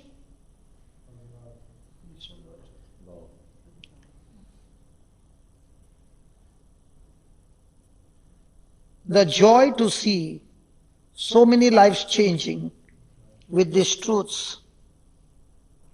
You know, even now, today also I told him, today I'm leaving. He's saying, I'll be missing you so much. I said, you're not missing your job. Job I'm missing, but I'm missing this more. I got the taste of it, brother. Every day I'm seeing you going and I'm seeing how lives are changing. I wish I could do this every day. Because the taste of this life is so beautiful that you don't want to exchange it for anything in this life. You're not even interested.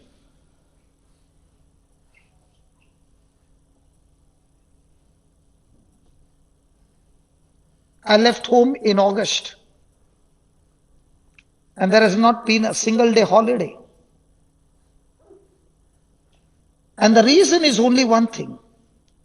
If these truths are practiced, then the next time when I'm coming, I will see so many beautiful things in your life that I'll say, Lord, that day, what we spent those 3 hours over here has been such fruitful hours in my life.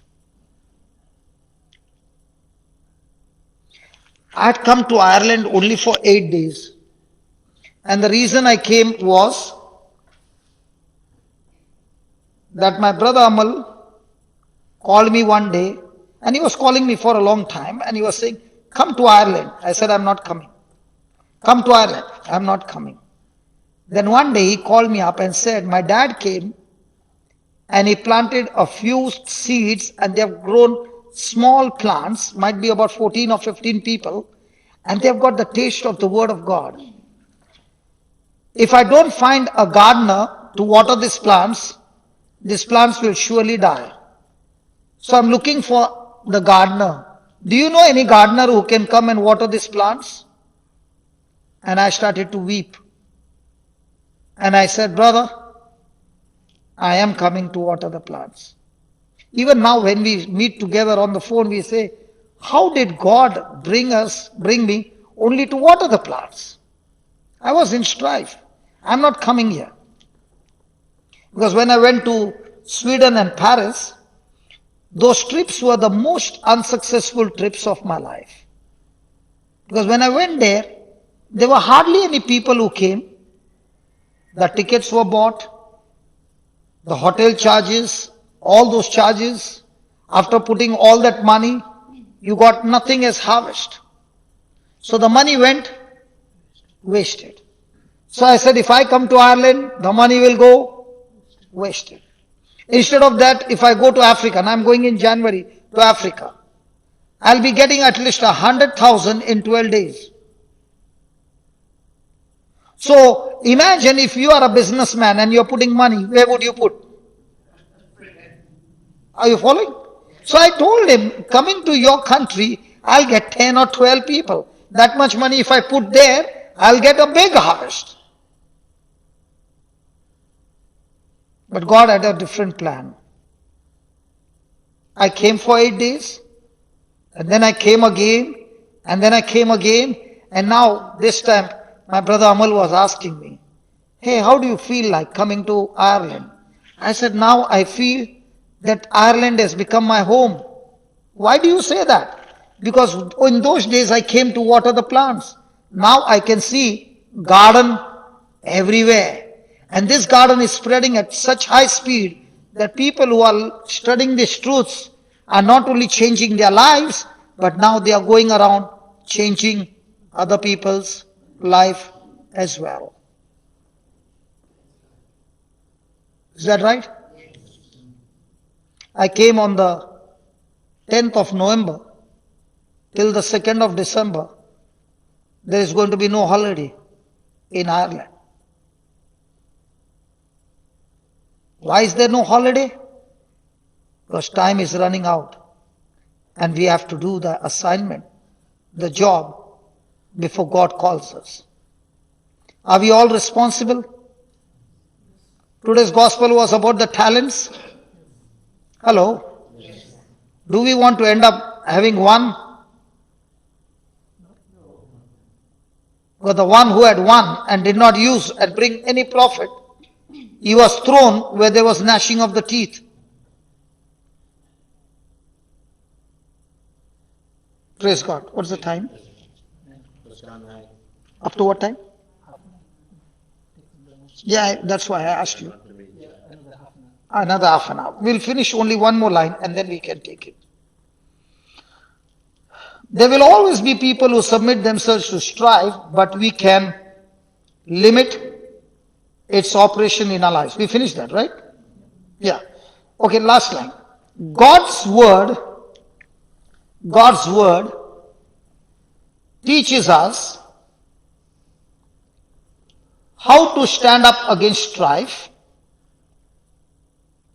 God's word teaches us how to stand up against strife. We overcome it. We overcome it by choosing to operate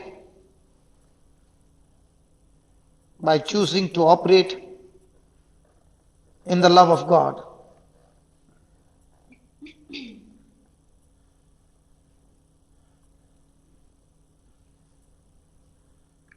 This I'm going to teach tomorrow, but you can write down these 5 points.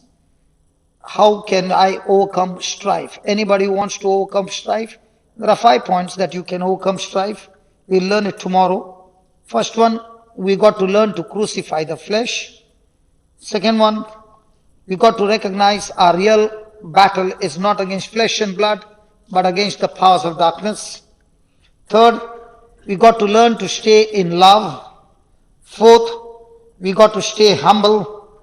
And fifth, we must cast our cares unto Jesus. Praise God. Now, let's for half an hour have some healing. Do we need some healing? Hello, do we need some healing? Okay. Before we have the healing, let me explain to you how the healing comes. Okay?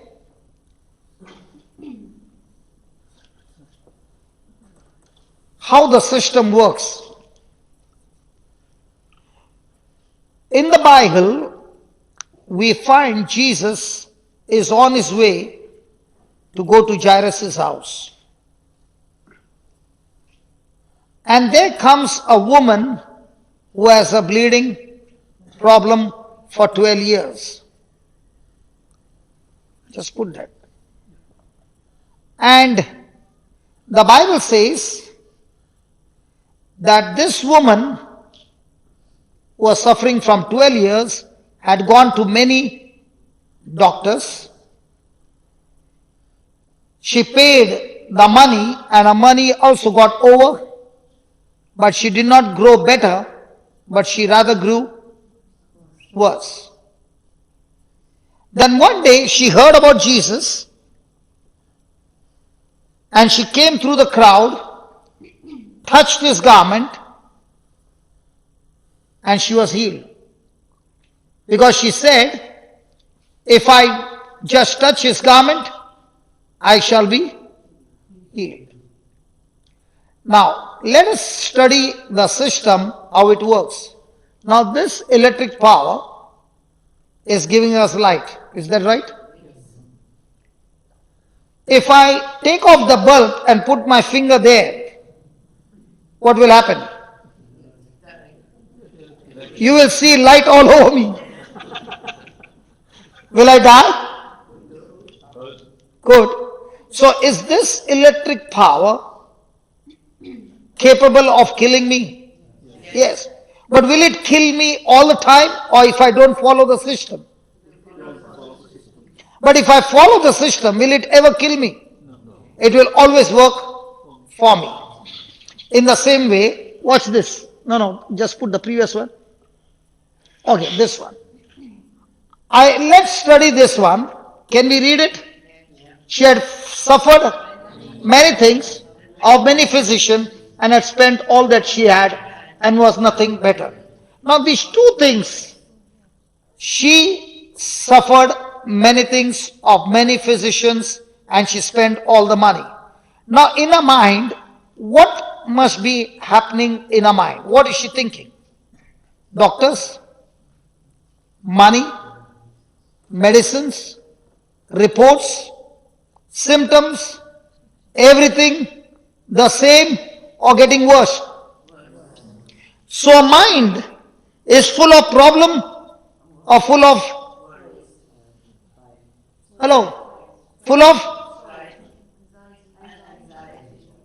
of anxiety or full of problems. So when a person's mind is full of problems, the person will, so now we have to change this from grow worse to grow better. So when will the person grow better? First thing, change that. What's the first thing?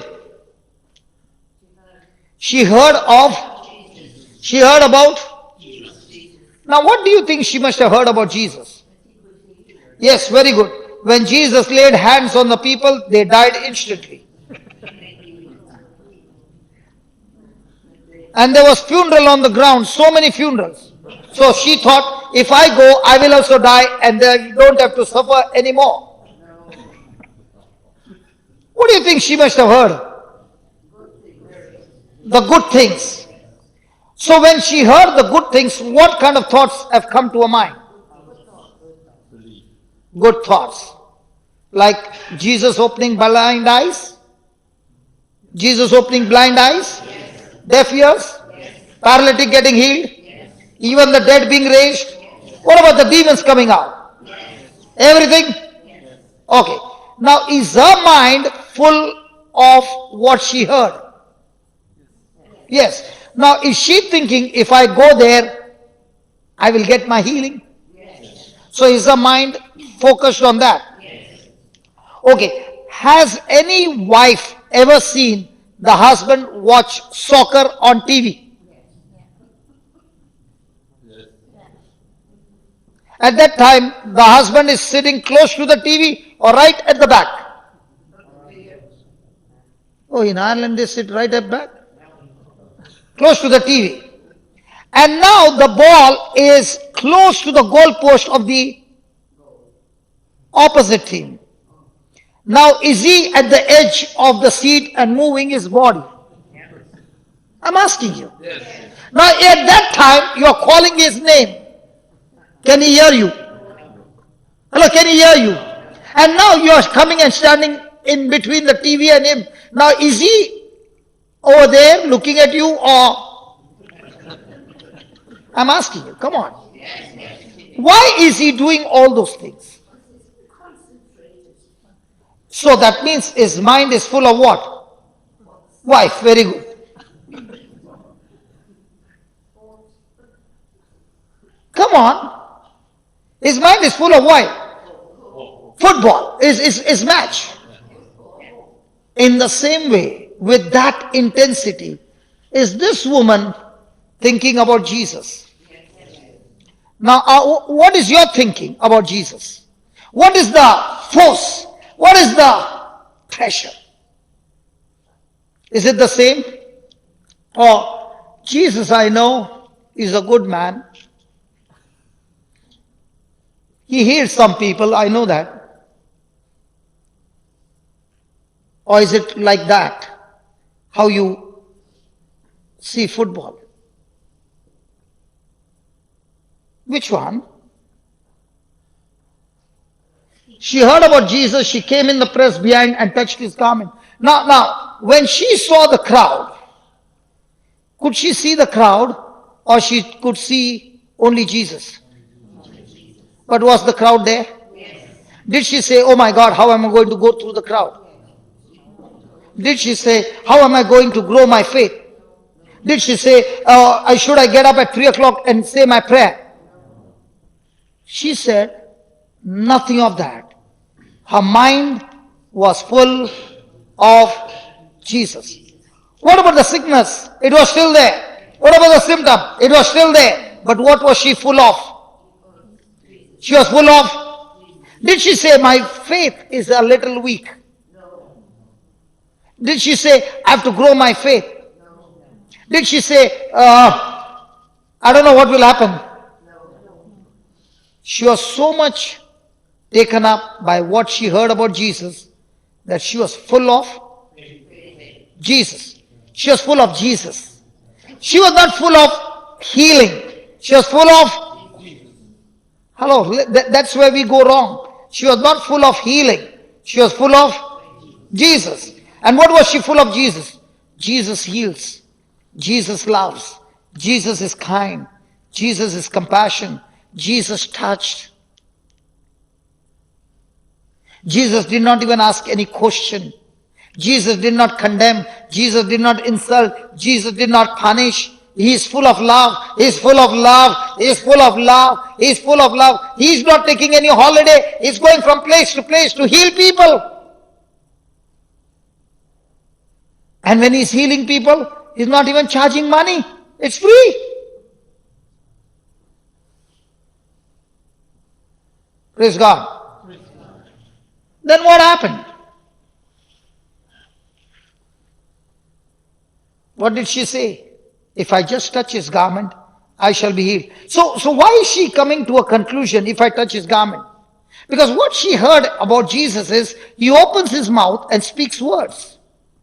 This man must be having so much of power that all I need to do is go and touch him and I will get my heal. I don't even have to go and talk to him.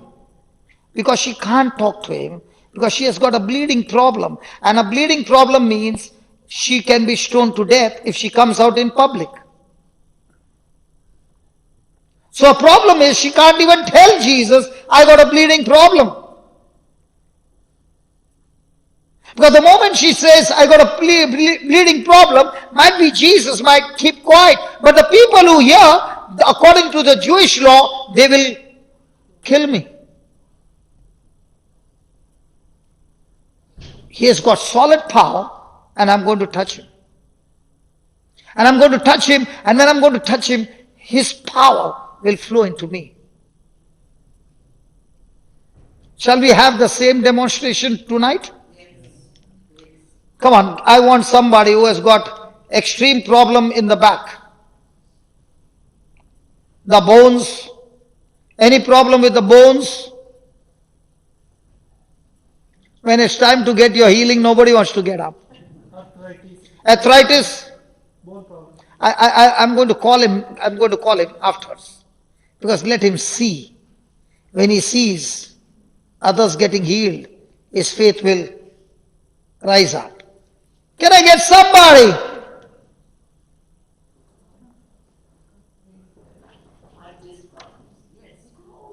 What do you have problem? Or you want to go home the same? Or might be you are getting good massage at home. Some people don't like to get healed, you know.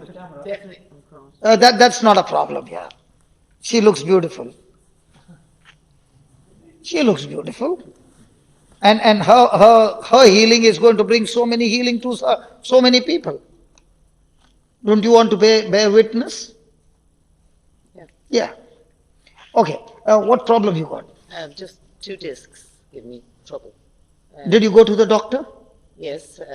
What did he say? No surgery. Very lucky. No surgery. No surgery, but pain is there. At times, yes, pain is there. And now the pain is there. It's more my hip now. Now it's there. Well, yeah, yes. Yeah. Not the second, but it comes and goes. Oh, B&B. Bed and breakfast. Sometimes after a strange house, they stay in a strange house. Yes, it comes and goes like that. Okay, now is it there?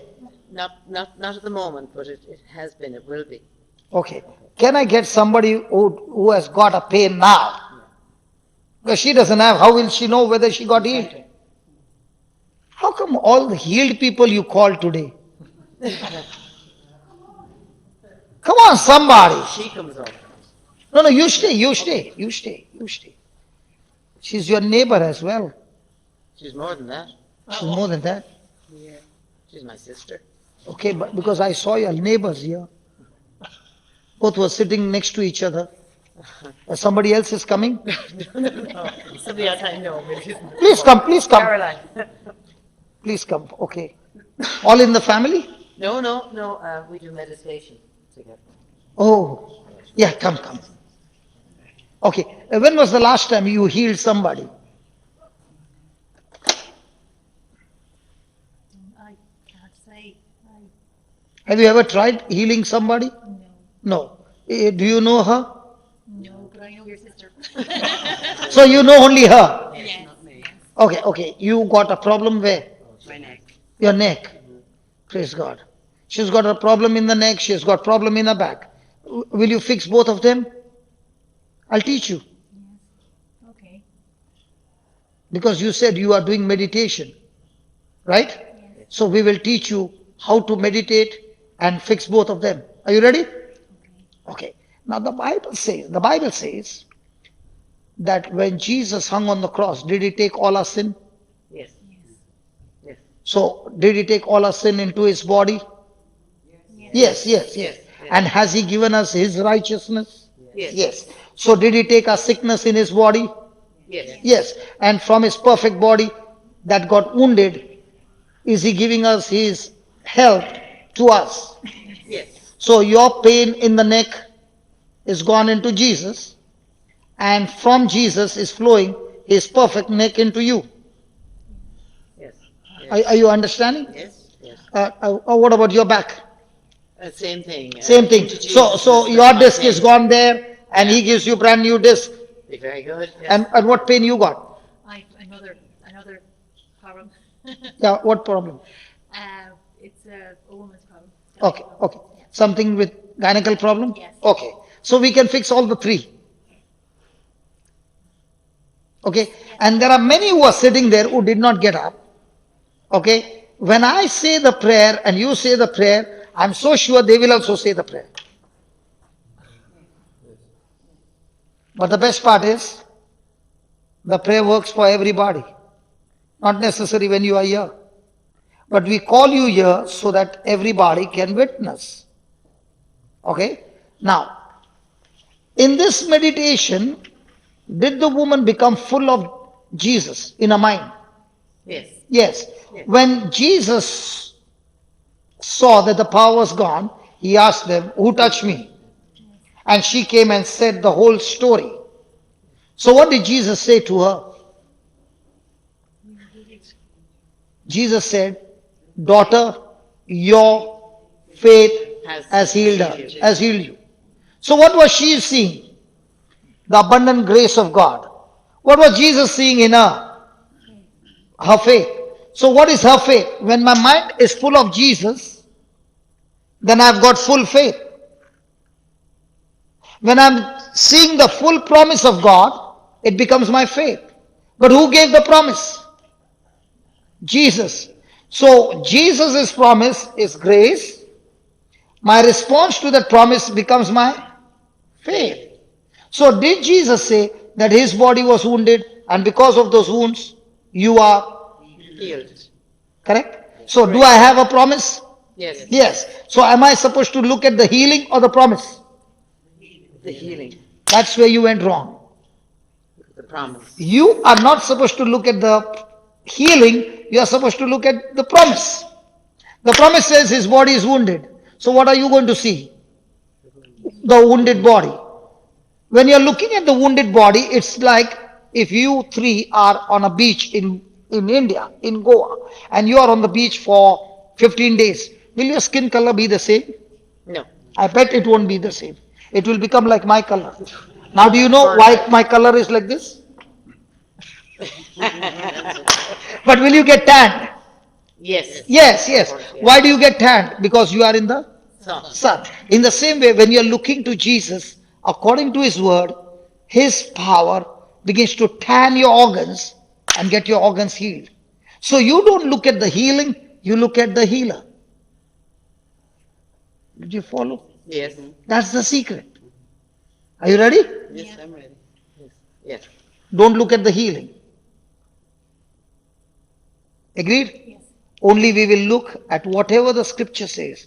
And you will be amazed, by the time we finish, all the three are healed, and there are many who are sitting there are also healed.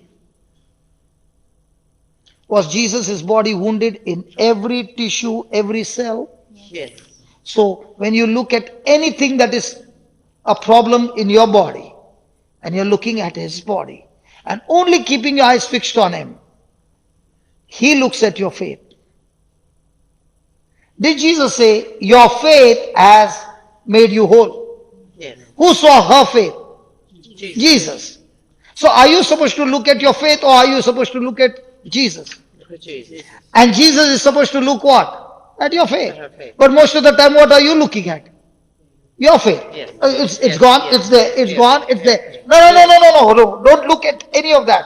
Only look to Jesus. Done? Clear? Yes. Don't pray for healing. Clear? Your neck is stiff. Now it already got loose. Praise God. Close your eyes. Say this. Lord Jesus, Lord Jesus, I thank you I thank you for teaching us today. for teaching us today. Strife Strife is demonic. is demonic. Envy, Envy, jealousy, jealousy, bitterness bitterness is is demonic, demonic, and it destroys and it destroys the person. the person. Lord Jesus, Lord Jesus, I thank you for teaching me this truth, I thank you for teaching me this truth, and I make this decision and I made this decision to forgive everyone to forgive everyone unconditionally unconditionally right now. right now. In the name of Jesus, In the name of Jesus, I forgive everyone, I forgive everyone. I bless everyone, I bless everyone, and I release everyone and I release everyone who has done harm to me. who has done harm to me. I thank you, Lord, I thank you, Lord, for giving me this grace, for giving me this grace, this love this love to love my enemies. to love my enemies. Now, Lord Jesus, Now, Lord Jesus, I am looking to you, I'm looking to you, as the Bible says, as the Bible says,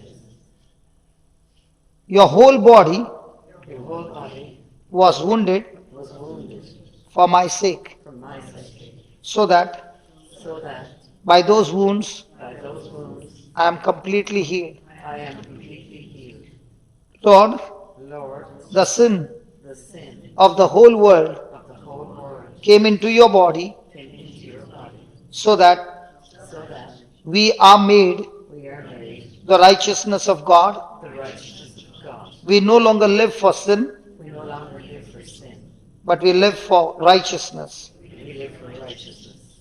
As I look at your wounded body, As I look at your wounded body, the Bible teaches me the Bible teaches me in Psalms 22, in Psalm 22, verse 14, verse 14, Lord Jesus, Lord Jesus, all your bones all your bones were out of joint. were out of joint.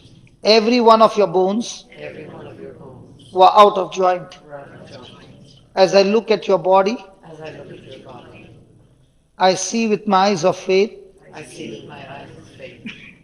my bones My bones are not out of joint, are not out of joint, and yet and yet the pain is unbearable. the pain is unbearable. I cannot even imagine I cannot even imagine or comprehend or comprehend the intensity of pain the intensity of pain that you went through that you went through when every one of your bones when every one of your bones were out of joint. were out of joint. Lord Jesus, Lord Jesus, you did all this you did all this only for me. only for me. I love you, Jesus, I love you, Jesus, and I thank you and I thank you for saving my life, for saving my life, taking all the punishment taking all the punishments that I deserve that I deserve into your body. into your body.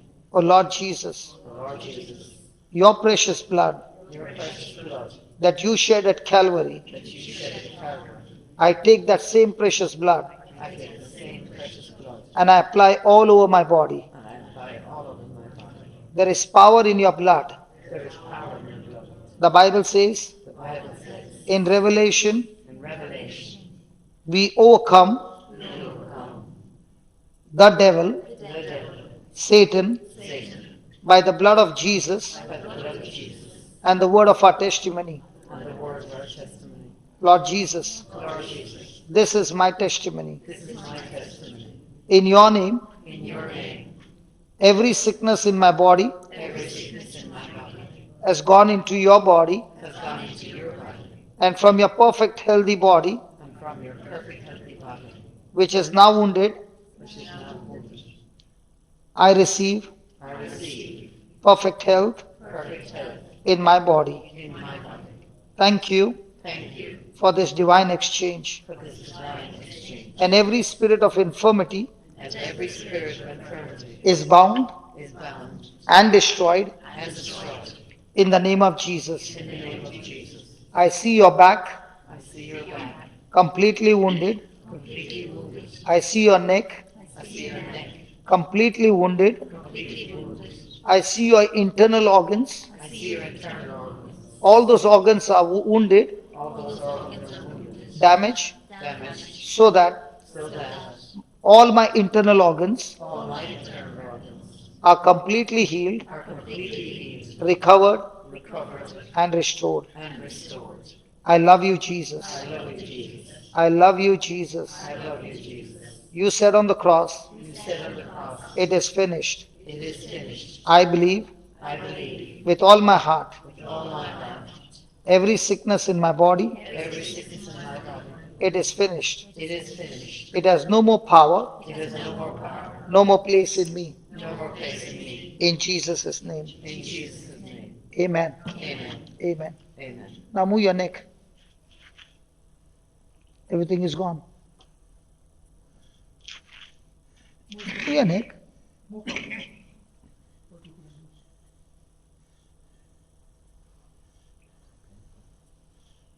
Little pain. How much is gone out of 10? About 7. What about your pain? You had no Mine pain. comes and goes, yeah. Okay. Now let's take that 3 more to go. Okay. Close your eyes again. All of And no. And say this. Lord Jesus, I have received I have received a partial healing. a partial healing. But the Bible says, But the Bible says, when you healed people, when you heal people, you healed them all. you heal them all. Lord Jesus, Lord Jesus, I declare, I declare, in the name of Jesus, in the name of Jesus, I am loosed, completely loosed. completely, Now keep saying that. In the name of Jesus, I am loosed, completely loosed. Keep saying.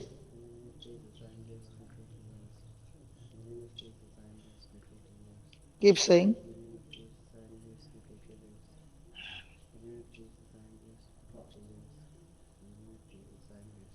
Keep saying.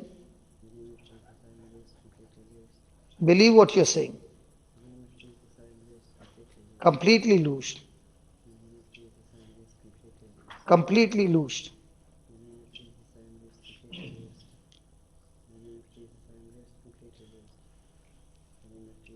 It is finished. Now check.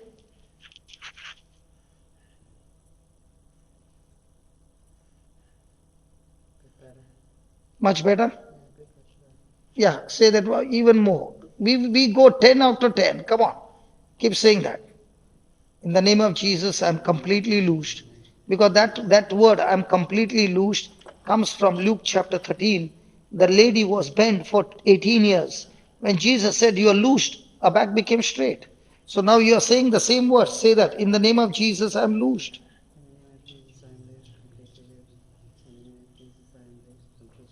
Just like the woman. Come on.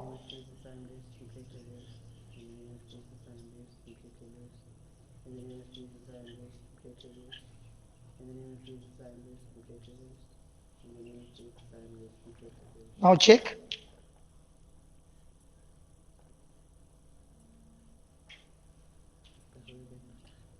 Much better. So have you learned now how to get your healing? How many years you suffered? 2 years? And it was very stiff. Very bad. She could not even move her neck. No. Now how much can you move? You could not go up till there. No. How much can you go up? You could not do that. Okay. Look down. Can I touch your neck? No. Father, in the name of Jesus, I speak to this neck, be loose completely. Be loose completely. Now check. Finished? Mhm. Good.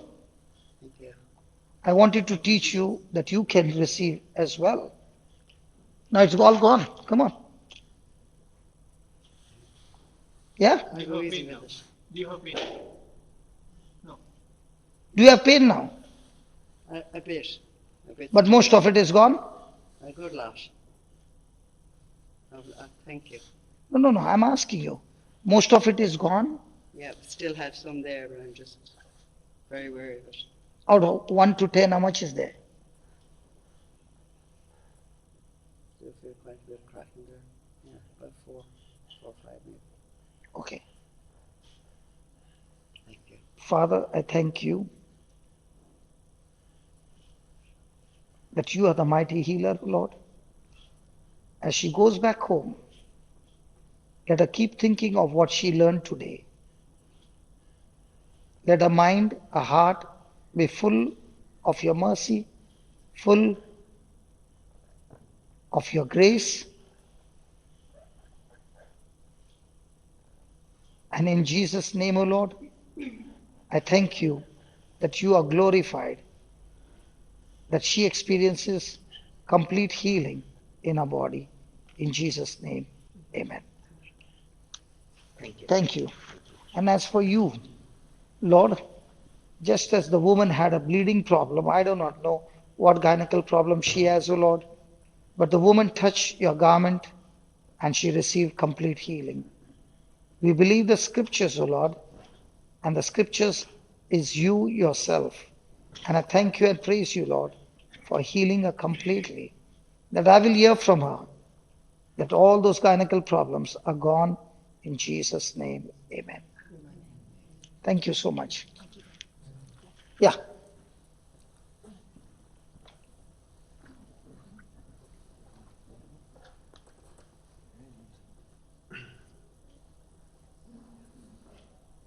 Amal, can you come and just help him?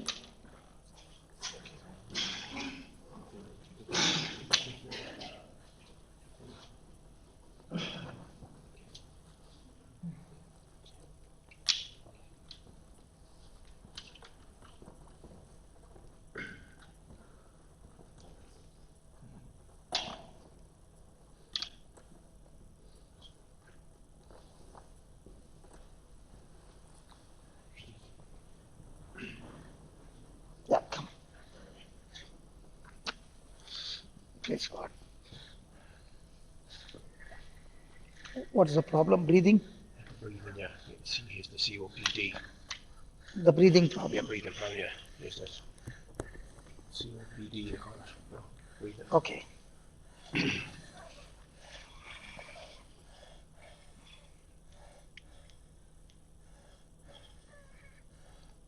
Jesus is touching you. Close your eyes. Close your eyes. Heavenly Father, I thank you, I praise you. You are the God who has given us the power to heal the sick. I speak to these lungs to be reconstructed, recreated, the way you created it when he was young. The word of God says in Psalm 92 that those who are planted in the house of the Lord, even in their old age, they shall bear fruit. They shall be full of sap and green. Jesus, you came to give life. And your life is flowing into his lungs, into his whole breathing tract. And by your wounds, you are taking that infirmity out of his body. And now he is receiving your life, your abundant grace, and his lungs are completely healed. thank you and praise you. In Jesus' name, amen. Do you want to sit down? Okay.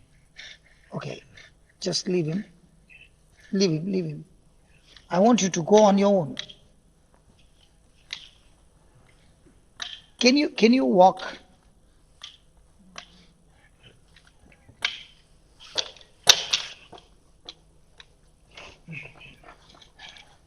How are you feeling now? Weak. Weak, Very weak. very weak. Now what is he supposed to pray every day?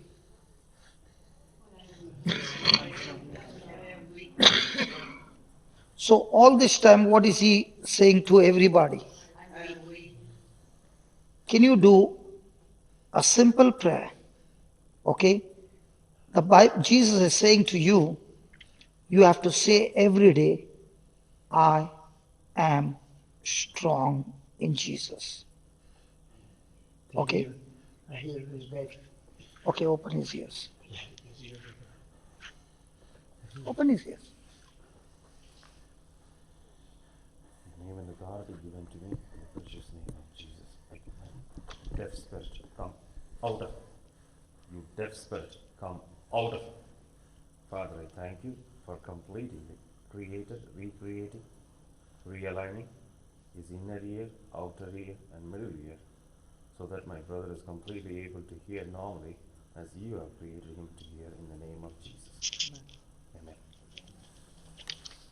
Now, can you hear me? Yeah? What's your name? What is your name? What is your name? John Brady. How old are you? 8 years. Now you can hear me. 8 years. Now you can hear me. Yeah. Good. Did he say I'm strong? Can you pray one more time? A little more. Anybody else who has got a hearing problem? That day we prayed. After that you are better. Yeah. Anybody else here using a hearing aid? Can you please come? All those who are wearing hearing aid, please come. Yeah, finished? No, not. Yeah, pray. Please come. In the name and authority given to me in the precious name of Jesus, I command you deaf spirit, come out of it. Deaf spirit, come out of it. Deaf spirit, come out of it. I'll call, relax. Father, I rebuke the spirit of deaf spirit in you. As you curse the fig tree, I curse this deaf spirit in you. Get out of him in Jesus' name. Never more to come back to him anymore in the name of Jesus. Father, in the name of Jesus, I set this brother completely free. As this miracle is happening through the power of the Holy Spirit, his outer ear, inner ear, middle ear, the acoustic nerves, the processes entering the brain, are all completely recreated, regenerated, and realigned as written in Romans 4:17. Thank you, Holy Spirit, for recreating totally this creative miracle in you. And I command the angels, as written in Hebrews 1:14, being the heir of salvation, to take away the disease part of the ear for his hearing impairment and to replace it with a brand new one in Jesus' name. Amen. Now how are you? Good. Good? Good. Now better? Praise the Lord. You can hear better? Can hear better. Good. Praise the Lord. Such a lovely man. Yes. A lovely man, so you. Now how are you feeling? Better? Much better? That's very good. Just ask him to confess a few times I'm strong. And he's here. Can you keep saying, I am strong? I am strong. You keep saying, in the name of Jesus, I am strong. In the name of Jesus, I am strong. In the name of Jesus, I am strong. In the name of Jesus, I am strong. Make him repeat this over and over again. Only one line. In the name of Jesus, I am strong. In the name of Jesus, I am strong. Full day, only one line. In the name of Jesus, I am strong. There's no breakfast. Every day. Every day. Every day. There's no breakfast.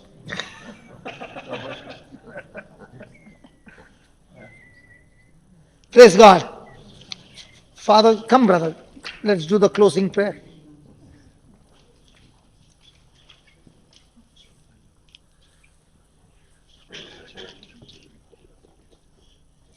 Closing prayer for everybody. Okay, I don't know about you, but to me it was a fascinating. If somebody said I was going to sit there for 3 hours, I wouldn't believe them. It felt like 3 minutes. I don't know. What did you think? It was absolutely fascinating. In Thanksgiving, we just said the Lord's Prayer together, okay? Our Father, Who art in heaven, hallowed be thy name.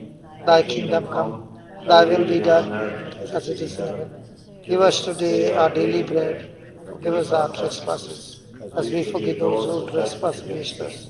And lead us not into temptation, but deliver us from evil. Amen. And amen again. And thank you so much. Thank you, brother. God bless you.